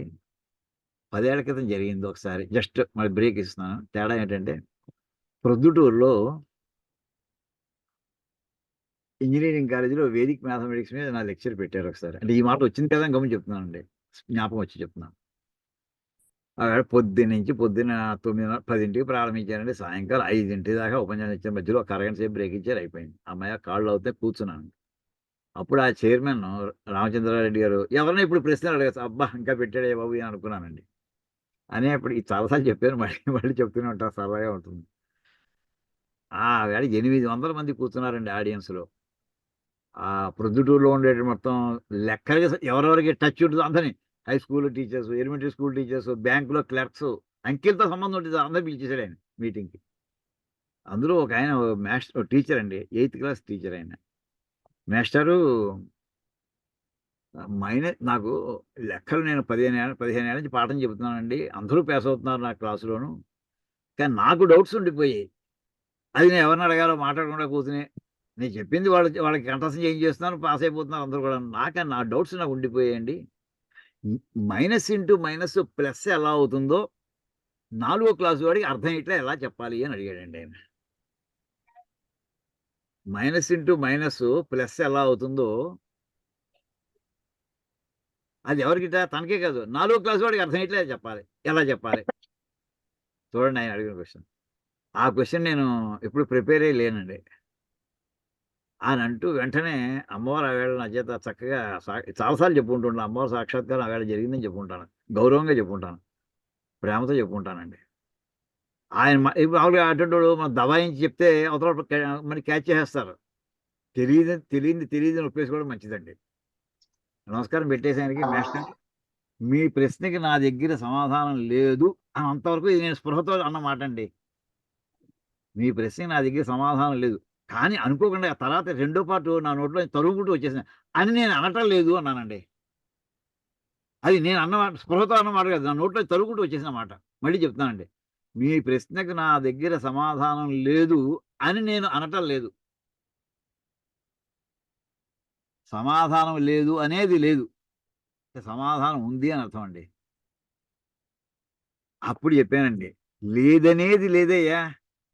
లేదనేది లేదంటే అన్నీ ఉన్నాయని అర్థం అక్కడ. అది మైనస్ ఇంటూ మైనస్ ప్లస్ అని చాలా బాగా జరిగింది. ఉదాహరణకి వెంటనే ఈ వాక్యాన్ని జ్ఞాపకం వచ్చి అది చెప్పాను. చాలా సంఘటన జరిగింది, అంతా చెప్పట్లేదు. ఇదో ఆపేసాను అది. సరే. ఇక్కడ విశ్వమపి వస్తు ధనధాన్యాస సమృద్ధం అనామయం చ స్యాద్. ఊరంతా కూడా ఎలా ఉండాలంటే పంటలతో, పాడి పంటలతోటి, సుఖశాంతులతోటి ఉండాలి. అనామయం, ఏ రకమైనటువంటి రోగం, ఆమయం అంటే రోగం అండి. అనామయం అంటే రోగం లేకుండా ఉండడం. హాయిగా ఆరోగ్యవంతులుగా అందరూ ఉండాలి. ఊరంతా కూడా ఆరోగ్యవంతంగా ఉండాలి అని ఈ రకంగా ఈ శ్లోకం అంటే దీనివల్ల జరుగుతుందంటే రుద్రాధ్యాయి కనుక ఒక్కడుంటే అలా ఊరంతా కూడా అలా ఉంటుంది అని చెప్పుకొచ్చి అప్పటికి ఒక్క మంత్రం అయిందండి. ఏ మంత్రం అయింది? ఇందాక మనం చెప్పుకున్నటువంటి పై వాక్యం చూసుకోండి ఒక్కసారి. యమాగం రుద్రాయ తవసేకపర్దినే క్షయద్వీరాయ ప్రభరామహే మతిం యథా నశ్యమసద్విపదే చతుష్పదే విశ్వం పుష్టం గ్రామే అస్మిన్ననాతురం. ఇంతవరకు చెప్పుకోండి. ఇప్పుడు తర్వాత మాత్రం చెప్పుకుందామండి.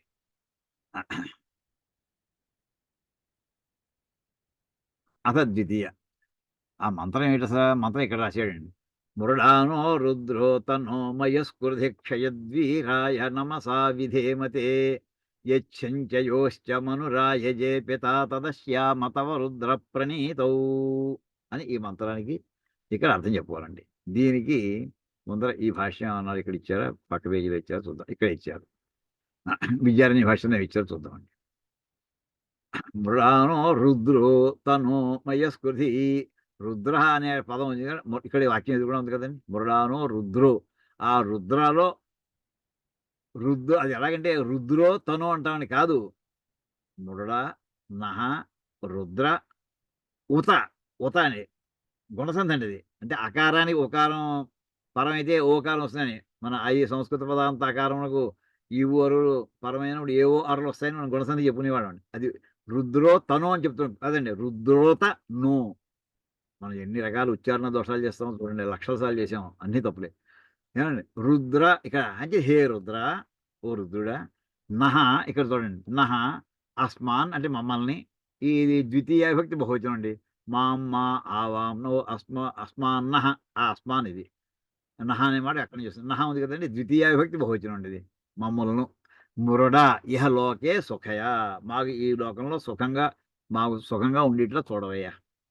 మమ్మల్ని సుఖపెట్టు, ఈ లోకంలో సుఖయ అంటే సుఖపెట్టు. ఉత ఇక్కడ ఉత ఎక్కడుందండి? ఉత ఈ రుద్రోతలో ఉత అండి. అంతేకాదు, ఏ లోకంలో పడితే తర్వాత లోకంలో పడి చిత్రహింస పెట్టేస్తానంటే కాదు. ఉత అపిచ అంటే ఇంతే కాకుండా ఆల్సో నహ అస్మాకం పరలోకేపి మయ సుఖం కృధి కురు. మయస్కృధి ఉంది కదండి. మయ అంటే ఆనందం అండి, సంతోషం. కృధి అంటే చేయం. నహ ఇక్కడ ఉంది కదండి. ఇక్కడ నో ఏమో ఈ లోకానికి, రెండో నహ ఏమో పరలోకానికి. అది మళ్ళీ చెప్తానండి, చూడండి. అపిచ నహ అస్మాకం ఇక్కడ పరలోకేపి ఇంచేదంటే చా ఉంది కదా, ఉత ఉంది కదండి. ఉత అనడంతో అంతేకాదు యోయి అక్కడ కూడా మయస్కృధి పరలోకేపి ఇంకో లోకంలో కూడా మయ సుఖం కృధి అంటే సుఖం కలిగేట్లా చెయ్యి. ఇంకా ఎలాగా క్షయద్వీరాయ, ఇందాక క్షయద్వీర ఇప్పుడే చెప్పుకున్నామండి. క్షపిత అస్మదీయ పాపాయ అంటే మా పాపం క్షీణింపజేయబడిన పాపము కలవాళమైన అంటే మేము అంటే మా పాపాలు క్షీణం అయిపోయి నిన్ను దర్శనం చేసుకోవడంతో, నీ అనుగ్రహంతో. క్షపిత అస్మదీయ పాపాయ క్షీణించబడినటువంటి మా యొక్క పాపములు కలిగినటువంటి అంటే నువ్వు చేసేవగా నువ్వుకయ్యా. తే తుభ్యం నీకేం చేస్తామయ్యా, నమస్కారేణ విధేమా పరిచర్యేమా. నీకు మేము నమస్కారం చేస్తూ పరిచర్యలు చేస్తామయ్యా, సేవ చేసుకుంటామయ్యా. ఎలాగట? పిత పాలక మను పైన వాక్యం ఉందండి, ఇక్కడే వాక్యం ఉంది కదా. నమస వాక్యం చూడండి. క్షయద్వీరాయ నమసా విధేమ తే నీకు యచ్చంచ యోశ్చ మను ఆ యజే పిత తదశ్యామ తవ రుద్ర ప్రణీతో. ఇక్కడ చూడండి, ఒక్కొక్క పదానికి ఎంత ఒక్క పదం వదిలిపెట్టకుండా, ఒక సిలబుల్ వదిలిపెట్టకుండా భాష్యం రాస్తున్నారండి మహానుభావులు. భావం రాయట్లేదు వాళ్ళు, ప్రతిపదార్థం కంటే కూడా ఎక్కువ లోతులు వెళ్ళిపోతున్నారు వాళ్ళు. పిత ఇక్కడ పిత ఉందని పదం ఉందండి. పిత అంటే పాలకుడు, అంటే తండ్రి అంటే ఏంటంటే మొత్తం మా తండ్రి నువ్వేనయ్యా అంటే రామచంద్ర నువ్వే మా తండ్రి అంటే మా అందరికి పరిపాలకుడు అయ్యా అని. పాలక ఎవరయ్యా? తర్వాత మను అంటే ప్రజాపతి. స్వయంభూమను వైవస్వతమను చెప్పుకుంటూ ఉంటాం కదండి. ఇది ఈ మనుహు అంటే మాట పర్యాయపదం అంటే ప్రజాపతి అంటే సృష్టి చేసేటటువంటి రూపంలో ఉన్నటువంటి పరమశివుడు. పరిపాలన చేసేటటువంటి సృష్టి చేసేటటువంటి మనువు ఎవరైతే ఉన్నాడో ఇక్కడ రూపంలో ఉన్నటువంటి నువ్వు మనుహు. తర్వాత శం చ అంటే సుఖం చ, శం అంటే సుఖం చెప్పుకున్నాం, సుఖమును. యోహ చ, యోశ్చ ఉంది చూడండి, యచ్చం చ యోశ్చ, యో దాని సంధి ఎలాగంటే యోహ ప్లస్ చ, యోహ అంటే దుఃఖ పృథగ్భావం చ యత్ ఆయజే అంటే విడివిడిగా ఏ దుఃఖం కలుగుతూ ఉంటుందో మాకు అది అంటే మన కింద క్లాసులో చెప్పుకున్నాండి. దుఃఖాలు 2 రకాలు. లౌకికమైనటువంటి దుఃఖాలు ఒకటి, తర్వాత శాశ్వతమైనటువంటి దుఃఖం అదేంటంటే ఇక మనకి మోక్షం రాకుండా పునర్జన్మంత బాధాకరమైన ఇంకోటి లేదు ఆ దృష్టితో చూసేటటువంటి వాళ్ళకి. ఎప్పుడు ఇందులోంచి బయటపడతామా అని ఆ నివృత్తి లక్షణంలో ఉండేటువంటి మహానుభావులతో నిత్యం కోరుకునేది ఏంటంటే మాకు ఇంక జన్మ ఇదే ఆఖరి జన్మ అయిపోయేట్లా ఉండుగాక. అంటే ఏంటంటే మాకు ఈ జనన మరణ వృత్తంలోంచి బయటపడేగాక. అంటే మళ్ళీ మళ్ళీ పుడుతూ ఉండడం అనేది పెద్ద రోగం, అదే పెద్ద దుఃఖం అని కిందసారి చెప్పుకున్నామండి. అంటే అది యోశ్చ దుఃఖ పృథగ్భావంచ యత్ ఆయజే యత్ కించిత్ సంపాదితవాన్ అంటే మా కర్మఫలం ప్రకారంగా ఏ భాగాన్ని ఏ దుఃఖాన్ని అయితే మేము పొందవలసి ఉంటుందో తత్ సర్వం అదంతా కూడా వయం హే రుద్ర తవ ప్రణీతో ప్రణయే స్నేహాతిశయే సతి అశ్యామ ప్రాప్నుయాం. అంటే మొత్తం ఆ కర్మఫలం అంతని కూడా నీకు సమర్పిస్తున్నావయ్యా.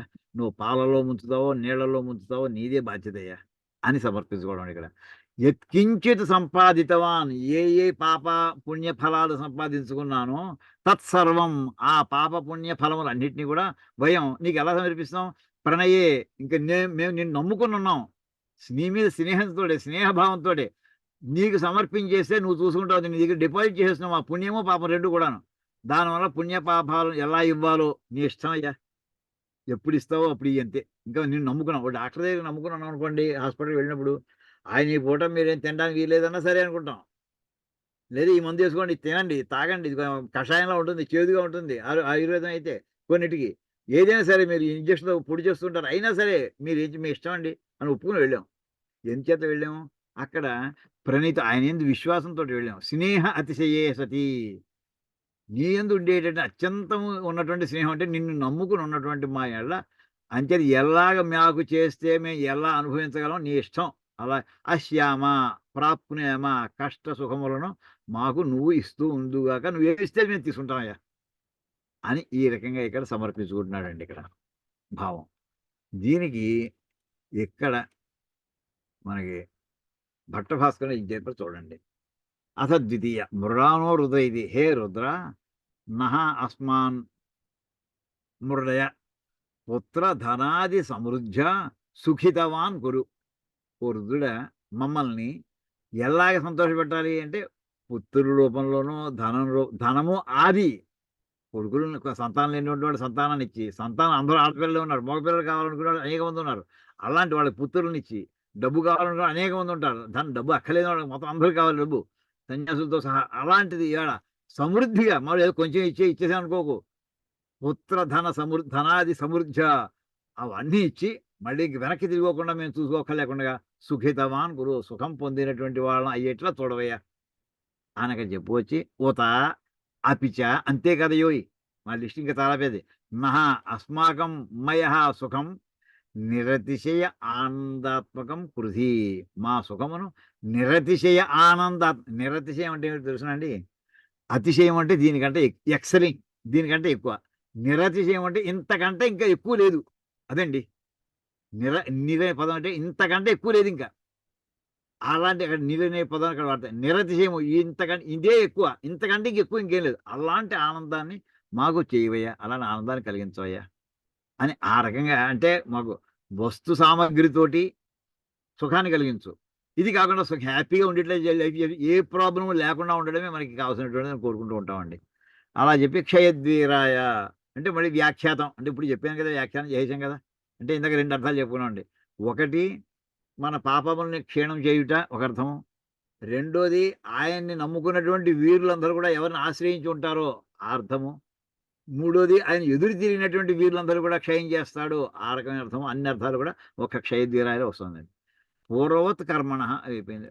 క్షయద్వీరం త్వాం నిన్ను మేము నమస అటువంటి నిన్ను నమస్కారేణ అన్నేనవా నమస అంటే నమస్కారం చేత అన్నేనవా అన్నంతోటి అన్నం అంటే ఏంటి ఇక్కడ దేవుడి దగ్గర చెప్తే అన్నం అంటే ఏంటి మళ్ళీ అంటే చెరు పురోషాది లక్షణేన అంటే హోమం చేయడం చండీ హోమం చేయడం రుద్రహోమం చేయడం అక్కడ చెరువు పురోడాశము ఆది లక్షణం అంటే స్వామి అక్కడ హోమం చేసేప్పుడు హవిస్సు అని వాడుతూ ఉంటామండి. హవిస్ అంటే కూడా బియ్యాన్నే కాస్త వేయించి దానికి అందులో నెయ్యేసి ఉడికిస్తే అది అన్నంలాగే ఉడికిపోతుంది. కానీ దాన్ని ఏమంటారు హవిస్ అని అంటారు.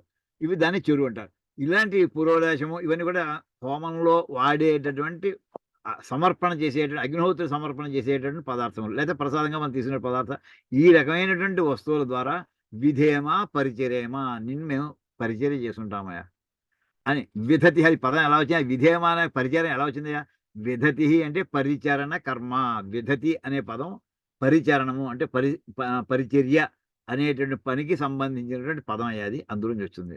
అంటే యథా త్వామేవ సర్వదా పరిచర్యేమ తథా అస్మాన్ మురళయ మయశ్చ గురు ఏ రకంగా ఇక్కడ చూడండి 2 రివర్స్లో పెట్టారండి. మేము ఎలా సుఖంగా ఉంటామో అలాగ పరిచర్య చేస్తాం కాదండి. మేము నీకు ఎలా నిత్యము పరిచర్య చేయడానికి మాకు యోగ్యత వస్తుందో అలా మమ్మల్ని సుఖపెట్టవయ్యా అంటే నిత్యము ఇందులో సుఖం కలగడం పరమార్థమా లేకపోతే మన పరిచయ ఇక్కడ చెప్పడం యథా త్వామేవ సర్వదా నిన్ను ఎప్పుడు ఏ రకంగా మేము పరిచర్య చేసుకోగలము ఆ రకంగా ఉండేట్లాగా మాకు సుఖాన్ని ఇవ్వయా తథా అస్మాన్ మురళయ ఆ రకంగా మమ్మల్ని సుఖపెట్టు అంటే ఆ సుఖాన్ని పొంది నీకు పరిచయ సేవ చేసుకునే భాగ్యాన్ని మాకు ప్రసాదించయ్యా. ఇదే మనకి భాగవతంలో చూడండి.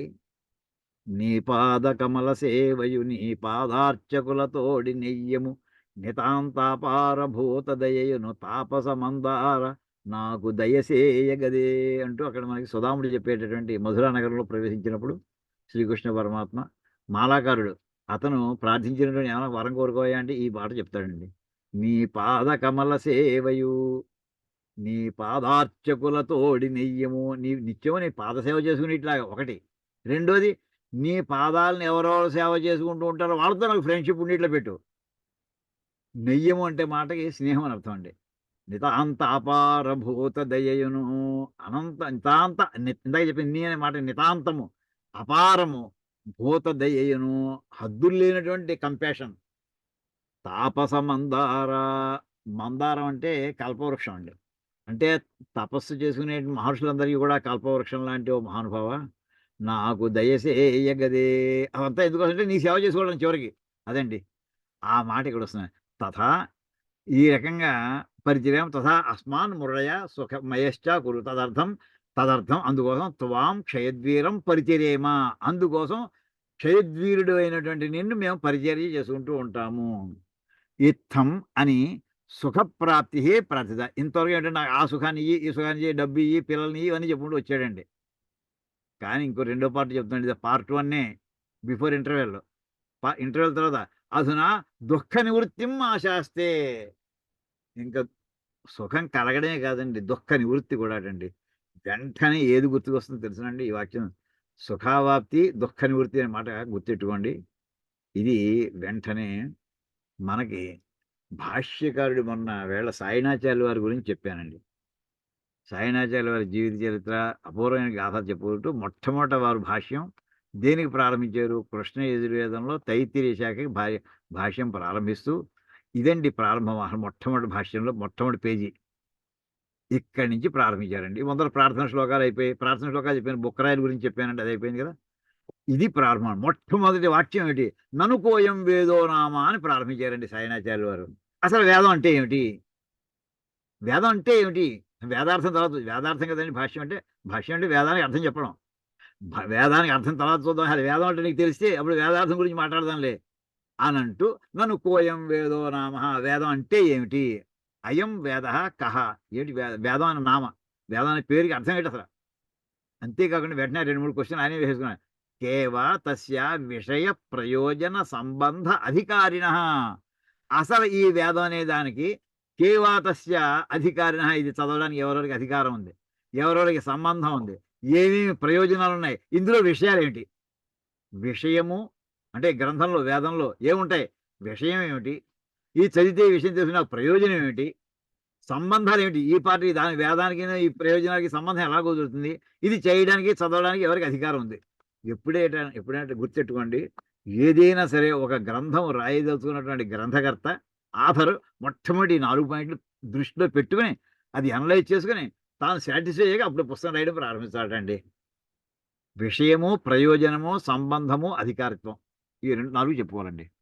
ఇవి ఇవి ఏమిటి, వేదాంత సంబంధం ఏమిటి, కథంచ కథం వా తస్య ప్రామాణ్యం, నువ్వు ఏది చెప్పేసాను సరిపోదు, దానికి ప్రమాణ వాక్యం ఏమిటి, దాని వెనక దాన్ని ఎలా ఎస్టాబ్లిష్ చేసే వాక్యం ఏముంది, నఖలు ఏతస్మిన్ సర్వస్మిన్నపి అసతి వేద అంటే ఇవన్నీ కూడా ఉంటేనే సర్వస్మిన్ అసతి, నఖల్ ఏతస్మిన్ సర్వస్మిన్ అసతి, ఇవి కనుక ఇవన్నీ లేకుండా ఉండడం అనేది లేకుండా ఉంటే అంటే అన్నీ సిద్ధిస్తే అప్పుడు వ్యాఖ్యాన యోగ్యో వేదో వ్యాఖ్యాన యోగ్యో భవతి, అప్పుడు వేదం వ్యాఖ్యానం చేయడానికి యోగ్యమైనది అవుతుందయ్యా అని మొట్టమొదటి వేదం అంటే ఏమిటని చెప్పి దానికి అందులో అంతర్భాగాలు ఏమిటని అడిగేశారు ఆయన. అత్ర ఉచ్యతే అంటే ఇప్పుడు అడిగిన క్వశ్చన్ సమాధానం చెప్తారండి. ఇక్కడ చూడండి, అత్ర ఉచ్యతే ఇష్టప్రాప్తి, ఇక్కడ మనకు కొంచెం చేస్తే ఆటోమేటిక్గా అందరికీ వస్తుంది, కొంచెం తగ్గిస్తాం. ఇక్కడ చూడండి, ఇష్టప్రాప్తి అనిష్ట పరిహారయో అలౌకికం ఉపాయం యో గ్రంథ వేదైతి స వేద. అందరూ రాసుకుని కంఠస్థం చేయండి ప్లీజ్, వీలుంటే రాసుకోండి, లేదా వచ్చేస్తే పర్వాలేదు. మరి విడతీసి చెప్తానండి, పెద్ద అయిపోతుంది.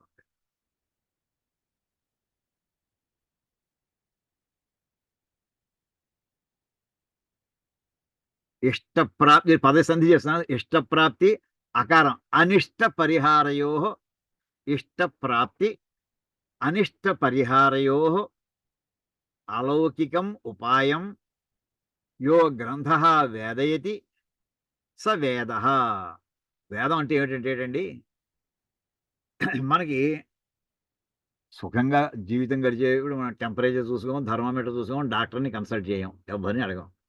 ఏదో తలనొప్పో, కాలు నొప్పో, చేతి నొప్పో ఏదో వస్తే అప్పుడు మనం ఆలోచిస్తామండి.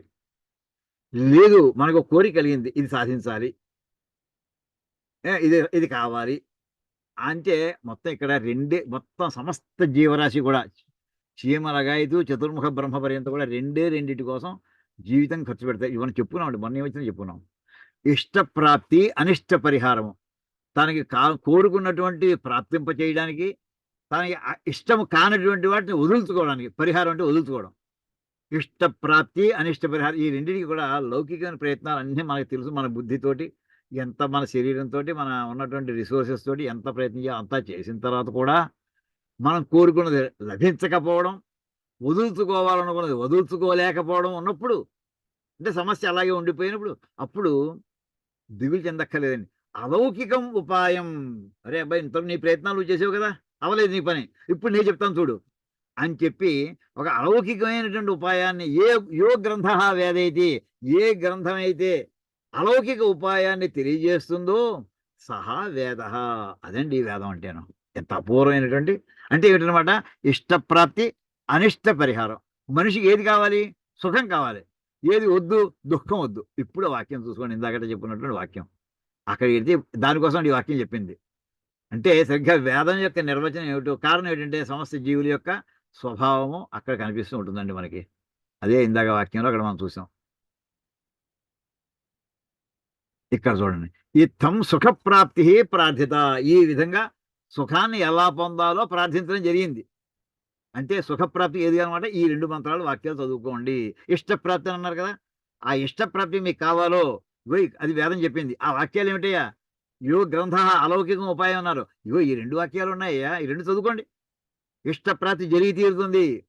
ఇంకా రెండో పార్టీ ఏంటి, అనిష్ట పరిహారం. ఇప్పుడు అధునా దుఃఖ నివృత్తిం ఆశాస్తే, నీకు కష్టాలు తొలగడానికి ఇప్పుడు ఇక్కడి నుంచి ప్రారంభిస్తున్నాడు అని చెప్పి ఇక్కడ ఈ భాగం ఉంచేసామండి. ఇక్కడ శమనం ఆగతానాం దుఃఖహేతూనాం అంటే ఇక్కడ ఎలా జరుగుతాయి ఆ వాక్యం. ఇక్కడ మురళానో రుద్రోతనో మయస్కృధిక్షయద్వీరాయ నమసా విధేమితే యచ్చంచయోష్, ఇంతవరకు ఏదండి పై వాక్యం అయిందండి. కింద యచ్చంచయోశ్చ మనురాయజే పితా తదశ్యామ తవ రుద్ర ప్రణీతౌ అని ఇక్కడి నుంచి ఈ వాక్యం ఈ భాగం అంతా తర్వాత మళ్ళీ తర్వాత క్లాసులో చెప్పుకుందామండి. ఇక్కడ ఆపుకుందామండి.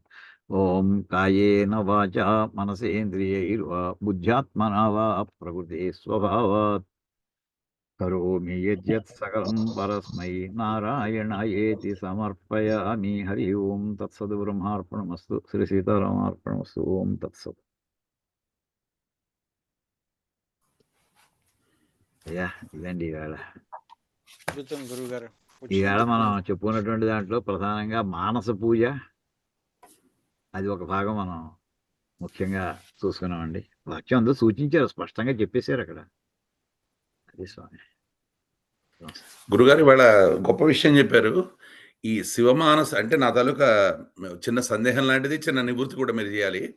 ఈ శివమానస పూజ గురించి మన శంకరాచార్య వారు చెప్పినటువంటి అర్థాలన్నీ చక్కగా వివరించారు. ఇవన్నీ కూడా వ్యుత్పత్తి ఆయనకి రుద్రం నుంచి వచ్చినవే. ఆయన భావాలు, ఆయన తాలూకా విశ్లేషణ అంతా కూడా మొత్తం వేదం.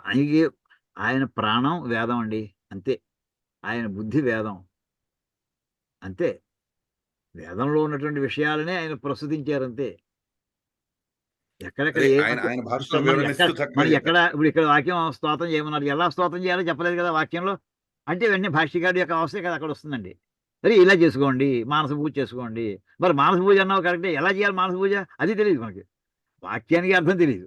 పోనీ వాక్యాన్ని భాష్యకారుడు అర్థం చెప్పాడు, మానస పూజ మానస పూజ ఎలా చేయాలి, అదే ఇక్కడ మానస పూజ అని చెప్పి ఇలా చేసుకోండి, ఈ శ్లోకాలు చదువుకుంటారా. ఎంత అన్నాయండి అసలు. మొత్తం ఎక్కడి నుంచి ప్రారంభించి ఎంత దూరం ఉంది. చివరి ఇంతకంటే ఇంక చేయగలిగింది ఏం లేదు ఆయన ఎవరు కూడాను. ఇది కూడా చెబితే ఇంకా దౌర్భాగ్యులు అనుకుంటారు, అంతే. అదండి. తర్వాత సేనాచార్యుల వారి తాలూకా 4 అంగాలు చెప్పారు కదా! సేనాచార్యుల వారు ఎక్స్‌ప్లెయిన్ చేస్తూ ఆ. వేదానికి ఉండాల్సినటువంటి ముఖ్య విషయాలు, అసలు వేదం అంటే ఏంటంటూ చెప్తూ, దాంట్లో ఏంటంటే విషయము, ప్రయోజనము, ఇంకొకటి ఏంటండి మూడోది సంబంధం, సంబంధము, సంబంధము తర్వాత అధికారి, సంబంధము అధికారి. అధికారి, సంబంధము అధికారి. చాలా చాలా బాగా వచ్చిందండి. అన్వయం ఇప్పుడు అధికారి బాగుంది. అంటే ఏంటి పాస్వర్డ్ అండి. అధికారి అనే మాట ఏంటి పాస్వర్డ్, హూ ఈజ్ ఎలిజిబుల్. ఈ నాలెడ్జ్. ఇప్పుడు సపోజ్ నాకు ఇవాళ క్రయోజెనిక్ ఇంజిన్స్ గురించి నేను తెలుసుకోవాలనుకోండి, ఏమో ఎలిజిబుల్, నో. ఇవ్వరు, అడిగినా ఇవ్వరు, డబ్బు ఇస్తానా ఇవ్వరు, అవునా కదండి. అది అధికారత్వం అంటేను. అంటే ఎవరితో షేర్ చేసుకోవాలి, నేను రాయసూయ యాగం చేద్దాం అన్నాను, నో నో, నీకు అధికారం లేదు. అలా అవన్నీ అధికారంలోకి వస్తాయండి. సంబంధం ఇంకోటి, ఇప్పుడు సుప్రీంకోర్టులో చూడండి, పిఐలు వేస్తుంటారు. వాడు అంటే నీకేం సంబంధం అని అడుగుతాడు మొట్టమొదట. ఆ కేసులో ఎవరి దాంట్లో మధ్యలో చేరదాం కోర్టులో వీడు మధ్యలో చేరడం కోసం వీడు ఫైల్ చేస్తున్నాడు, కొన్ని కేసు ఫైల్ చేస్తుంటారు. నీకేం సంబంధం. అనేక కేసులు రోజు పేపర్లో చూడండి, సుప్రీంకోర్టులో వస్తూనే ఉంటాయి. అసలు నువ్వేమైనా విక్టిమా, నువ్వేమైనా దీనివల్ల బాధపడినటువంటి సంబంధం ఉందా నీకు? నీకు సంబంధం లేనటువంటి విషయాలు నువ్వు జారక, ఇందులో నీకు అధికారం లేదు అసలు. సుప్రీంకోర్టులో మాట్లాడినది మన మాట కాదు. సంబంధం అనే మాట ఉండి తీరాలి. ఈ 4ని ఏమంటారండి గురుగారు? సంబంధ చతుష్టయం అంటారండి. అంటే ఎవరు ఏ విషయం చెప్పినా లేకపోతే పుస్తకం రాసినా దేనికైనా ఈ 4 మౌలికం అండి ఇవన్నీ కూడా. అంతే, ఫండమెంటల్స్. ఇప్పుడు వేదాన్ని భాష్యం రాయమని బుక్కరాయలు చెప్పాడు, అంతే. ఆయన చెప్పాడు కానీ రాసేయడమే. అది అక్కడికి దానికి ముందర అన్వయం. అసలు వేదం అంటే ఏమిటి, వేదంలో విషయాలు అంతర్గత ఏముండాలి అసలు దానికి. ఈ 4 ఉంటే అప్పుడు దానికి వేదాధ్యయనం, వేద భాష్యం రాయాలి, వేదార్థ ప్రకాశనం చేయాలి. అది లేకపోతే దాన్ని చెప్పి దానివల్ల ఉపయోగం ఉందా? మామూలుగా మా గురువుగారు పుల్లెల శ్రీరామచంద్ర గారు వేస్ట్ మాటలు అంటే ఏమిటో ఉదాహరణ చెప్పారండి. వేస్ట్ మాటలు అంటే ఏమిటో అంటే వేస్ట్ మాటలు అంటే మామూలుగా ఏమి మనకి తెలుగులో ఊసుపోక మాట్లాడుతున్నారంటారు, చాలా కురుడు మాట అది. ఏమండి ప్రలాపాలం ఉంటాం. దానికి ఆయన చెప్పారంటే సంస్కృతంలో కొటేషన్ ఇచ్చారండి. కాకస్య కతివాదంతా కావార్త చోళమండలే. రాసుకుంటే రాసుకోండి, సరదాగా ఉంటాయి ఇవి. కాకస్య కతివాదంతా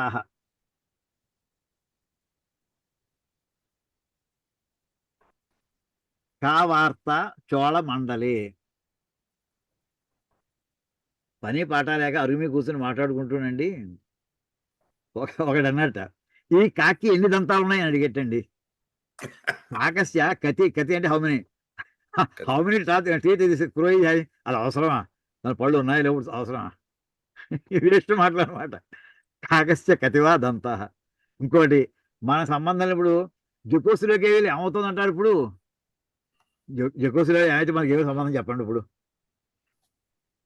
అంటే ఆవేళ చోళమండలం అని మాట వాడి అనుకోండి, అది దూరం, అతి దూరం ప్రదేశం ఆవేళ లెక్క ప్రకారం.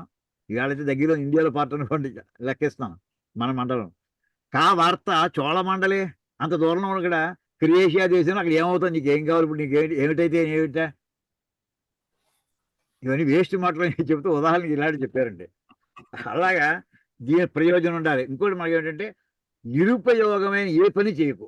నిరుపయోగం అంటే ఉపయోగం లేనటువంటి ఏ పని చేయకు. దానికి ఏదో ఉపయోగం ఉండాలి, ప్రయోజనం ఉండి తీరాలి. అంటే అప్రయోజనం అంటారు సరే, ప్రయోజనం ఉండి తీరాలి. సప్రయోజనం, ప్రయోజనం లేని పని చేయకు.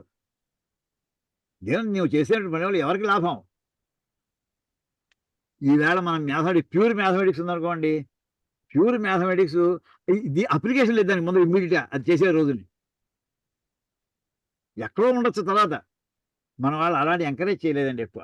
అంటే ఉదయమని కాదు, ఏదో ముందర దానికి అప్లికేషన్ ఉన్నటువంటి ఏరియా సెలెక్ట్ చేసుకోవా, యూటిలిటీ ఉండాలి నీ నాలెడ్జ్కి.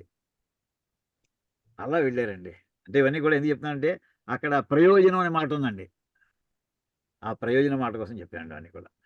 అది గురుగారు చాలా గొప్ప విషయం చెప్పారు. ఇవాళ minus into minus is equal to plus ఎందుకు అవుతుంది అనేది చాలా గొప్ప విషయం అండి. అది మనకి ఏ వయసులో అయినా వచ్చే సందేహం అది. కాకపోతే దీన్ని అన్వయిస్తూ నాకు వచ్చిన సందేహం ఏంటంటే minus plus minus is equal to minus అసలు ఎలా అవుతుందని. ఇంక ఆ వేళ కథ చాలాసేపు నడిచింది, పావు గంట సేపు చెప్పానండి ఆ వేళ అక్కడ. ఇందాక జస్ట్ స్కిప్ చేసేసాను, వాక్యం కోసం చెప్పాను అంతే. అప్పుడు ఆయనతో వెంటనే నాకు అమ్మవారు చెప్పాను కదండి, అమ్మవారు అనుగ్రహం రెండో పార్ట్. నేను అనుకున్నది కాదు, నాకు పార్ట్ 1 నాది. మీరు అడిగిన ప్రశ్న అడిగే సమాధానం లేదు, నమస్కారం పెట్టి చెప్పేశాను. అది నేను ఏం మాట్లాడుతున్నాను స్పృహలో ఉండి మాట్లాడాను. రెండోది నా స్పృహలోంచి రాలేదు అది, అని నేను అనలేదు అనే మాట నేను విన్నాను. నా మాట నా నోట్లోంచి వస్తున్న మాట నేను విన్నానండి. అరే భలే వచ్చింది, ఆన్సర్ భలే వచ్చింది, ఇంకా అప్పటి నుంచి అల్లుకుంటూ వెళ్ళిపోయాయి. ఇంకా ఇవన్నీ బయట వాళ్ళకి చెప్పాము ఇప్పుడు. ఏమంటే నా మాట వాళ్ళకి అర్థం లేదు ముందర. ఒక నిమిషం అయ్యాక వాళ్ళందరికీ అర్థమైందండి. ఒక్కసారి స్టాండింగ్ ఓవేషన్ మొత్తం 800 మంది లేచి నుంచి తప్పట్టుకోవడం ప్రారంభించారండి. అంటే ఆయన ప్రశ్నకి మీ దగ్గర సమాధానం లేదు, నా దగ్గర సమాధానం లేదు అనేది లేదు అని అంటూ నేను మైనస్ ఇంటూ మైనస్ చెప్పేశాను వాళ్ళకి అని చెప్పి అక్కడి నుంచి మాస్టర్ మీరు మైనస్ ఇంటూ మైనస్ అడిగారు, అసలు ప్లస్ ఇంటూ ప్లస్ ప్లస్ ఎలా అయింది చెప్పండి, అసలు అక్కడి నుంచి ప్రారంభిద్దాం. ప్లస్ ఇంటూ మైనస్ మైనస్ ఎలా అయింది చెప్పండి, మైనస్ ఇంటూ ప్లస్ మైనస్ ఎలా అయింది, 4 కాంబినేషన్స్ కదా, అప్పుడు 4 ఇంటూ 4 చెప్పండి, అది చెప్పండి అని చెప్పి ఆ 3 కూడా చెప్పుకుంటూ వచ్చాను. అంత ఇదివరకు చెప్పాను చాలాసార్లు అయిపోయింది, మా శ్రోతలంతా విన్నవాళ్ళే ఇదివరకు మళ్ళీ ఇప్పుడు చెప్పదలుచుకోలేదు. అలాగా సరదాగా ఎప్పుడో అపూర్వంగా జరుగుతాయి ఇవి, కానీ ఆ క్వశ్చన్ మాత్రం ఇక్కడ నాకు ఉపయోగిస్తూ ఉంటుందండి ఇలాంటి చోట. అన్వయం బాగుందండి, ఇక్కడ అన్వయం బాగా కుదిరింది. అలాగే అయ్యా గురువు గారు చాలా బాగుందండి. ఇవాళ క్లాస్ చాలా కాలం తర్వాత వచ్చాను. అంచెది బాగుంది అయ్యా, అంచెది బాగుంది, అంచెది బాగుంది కదా, ఎప్పుడు బాగుంటుంది. కానీ ఇందులో తెలియని విషయాలు ఎప్పుడు తెలిసేటట్టుగా చెప్తారు మీరు. అందుకు రేపు ఇక్కడ స్వామివారు వస్తున్నారు వినడానికి, అంచేత తపారాయణ జరుగుతుంది, అది చెప్పాను కదా, అది రేపు వస్తారు అన్నమాట. అది సంతోషం. మళ్ళీ మీతో మాట్లాడతాను, సమయం తీసుకోవడం ఇష్టం లేదు, మీతో వెళ్ళారని మాట్లాడతాను. ఓకే అండి, థ్యాంక్స్ అండి, నమస్కారం సార్, ధన్యవాదాలు. నమస్కారం గురువు గారు. అందరికీ నమస్కారం అమ్మా. అపర్ణ నమస్కారం గురువు గారు. నమస్కారం అమ్మా. నమస్కారం. క్లాస్ లో చెప్పండి గురువు గారు, అది ప్లస్ ఇంటూ మైనస్ అది చెప్పండి, అది మీరు అక్కడ చెప్పారంట కదా, అది చెప్పేసాను మన క్లాసులో చెప్పేసాను. అమ్మ చెప్పిందే చెప్తుంటే ఇంక రేపు నా క్లాస్కి ఎవరు రారమ్మా బాబు. చెప్పండి గురువు గారు, పర్వాలేదు, ఇంకొక అందరూ గుర్తు చేసుకుంటారులేండి, చెప్పండి. ఎలాగంటే అప్పుడు చెప్పాను ప్లస్ ఇంటూ ప్లస్ ఆ 4 చెప్పాలి, 3 చెప్తే 4 దానికి వెళ్ళొచ్చు అని. అందులో ఆయన పెట్టిన కండిషన్ ఏంటంటే 4వ క్లాస్ వాడికి అర్థం ఎట్లా చెప్పాలంటున్నాను. అది అదొకటి వినిపిస్తుంది అన్నమాట. అడ్డం వచ్చింది, ఎక్కడికో వెళ్ళిపోయింది స్క్రీన్ లోడింగ్. ఆగండి, ఇది ఎక్కడ వచ్చింది? వైట్ బోర్డ్కి వెళ్ళారండి గురువు గారు. ఎందుకు వెళ్ళింది? వైట్ బోర్డ్కి వెళ్ళారు, అందువల్ల. నేను ఎందుకు వెళ్ళాను? నేను వెళ్ళలేదే. షేర్ చేయకుండా ఇది ఇప్పుడు ఎక్కడ ఇది క్లోజ్ చేసేస్తానండి.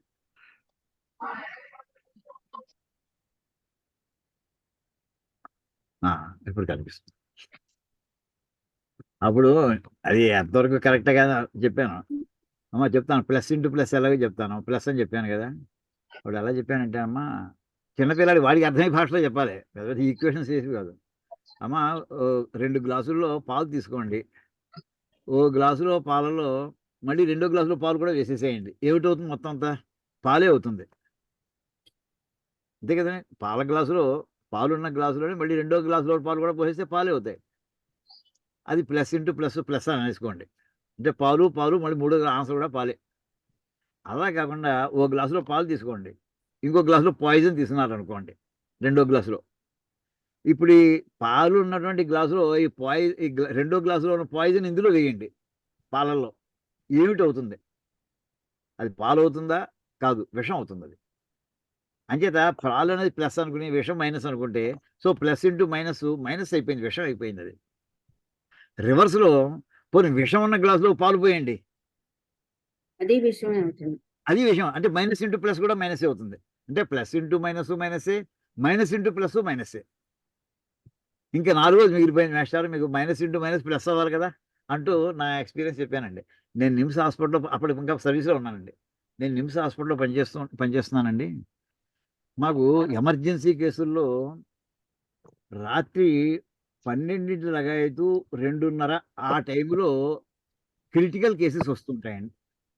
అంటే పల్లెటూళ్ళలో ఉన్నటువంటి రైతులు, ఇప్పుడు వికారాబాద్ అలాంటి చోట ఉండేటటువంటి వాళ్ళు, పాపం పొలం నుంచి ఇంటికి వెళ్తుంటే ఏ తేలుగుట్టో పాము ఖర్చో, అలాంటప్పుడు వాళ్ళు అక్కడి నుంచి బయలుదేరి అక్కడ వైద్యం లేక నిమ్స్కి పరిగెట్టి వస్తారండి. వాళ్ళు వచ్చిన వెంటనే వాడు ఏమిటి, వాడు దేనితో వచ్చాడు, వాడు పాము కట్టుతోటో తేలుగట్టుతోటో వచ్చాడు. వాడు అన్నీ అడ్మిట్ చేసుకుని వాడికి ఇప్పుడు మళ్ళీ బీకాంప్లెక్స్ టాబ్లెట్స్ అలాంటివి ఎవరు వాడికి, మళ్ళీ దానికి యాంటీడోట్ కింద మళ్ళీ ఇంకో విషయం ఇస్తారు వాడికి. సో అక్కడ ఏంటంటే అప్పుడే వాడికి కొంతసేపు స్టెబిలైజ్ అయ్యి నార్మల్స్గా వస్తాడు. అంటే మైనస్ బాడీలో ఉండగా ఆ మైనస్ తీసేది మళ్ళీ ఇంకో మైనస్ని వాడు మళ్ళీ విషయం ఇస్తున్నారు వాళ్ళు, యాంటీడోట్ మళ్ళీ విషయమే. అప్పుడు మైనస్ ఇంటూ మైనస్ అవుతుంది, ప్లస్ అవుతుంది. అయితే డోస్ ఎంత ఉండాలి అది మళ్ళీ డాక్టర్ డిసైడ్ చేస్తారు. కాన్సెప్చువల్గా తీసుకోండి అని చెప్పాను. సో ఇలా మైనస్ ఇంటూ మైనస్ ప్లస్ అవుతుంది. ఈ ఉదాహరణతో సరిపడి ఇంకా మీరు రకరకాల ఉదాహరణ మీరు ఊహించుకోండి అన్నాను. అద్భుత, బాగుందండి, చాలా బాగున్నాయి. ఆ? నేను మొదటిసారి వినగానే చాలా అద్భుతంగా చెప్పాను. అంటే ఇదేంటంటే, అంటే ఇది నా టార్గెట్ ఏంటంటే 4వ క్లాస్ పిల్లడికి అర్థం అవ్వాలి. ఇప్పుడు అది నా కూడా మాస్టర్ గారు కూడా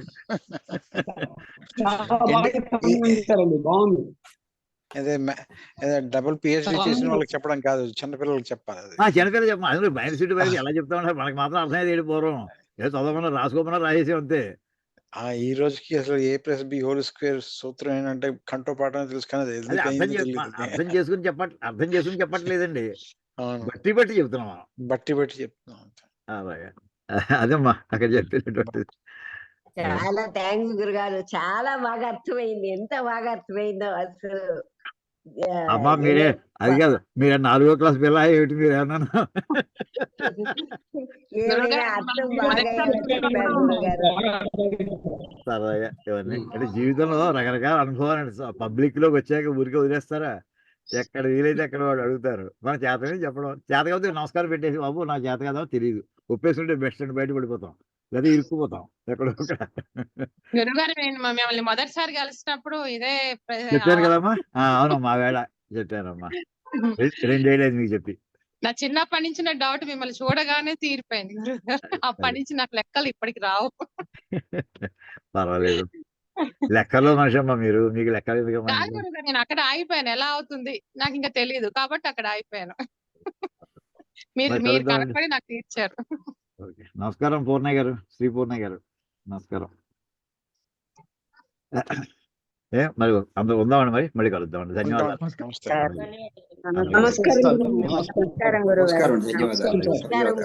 అందరికీ ధన్యవాదాలు. నమస్కారం. నమస్కారం గారు. ఇప్పుడు ఫోన్ చేయొచ్చండి గురుగారు మీకు? ఇప్పుడే చేయండి, మళ్ళీ తర్వాత దొరకను. ఇప్పుడే చేస్తున్నా.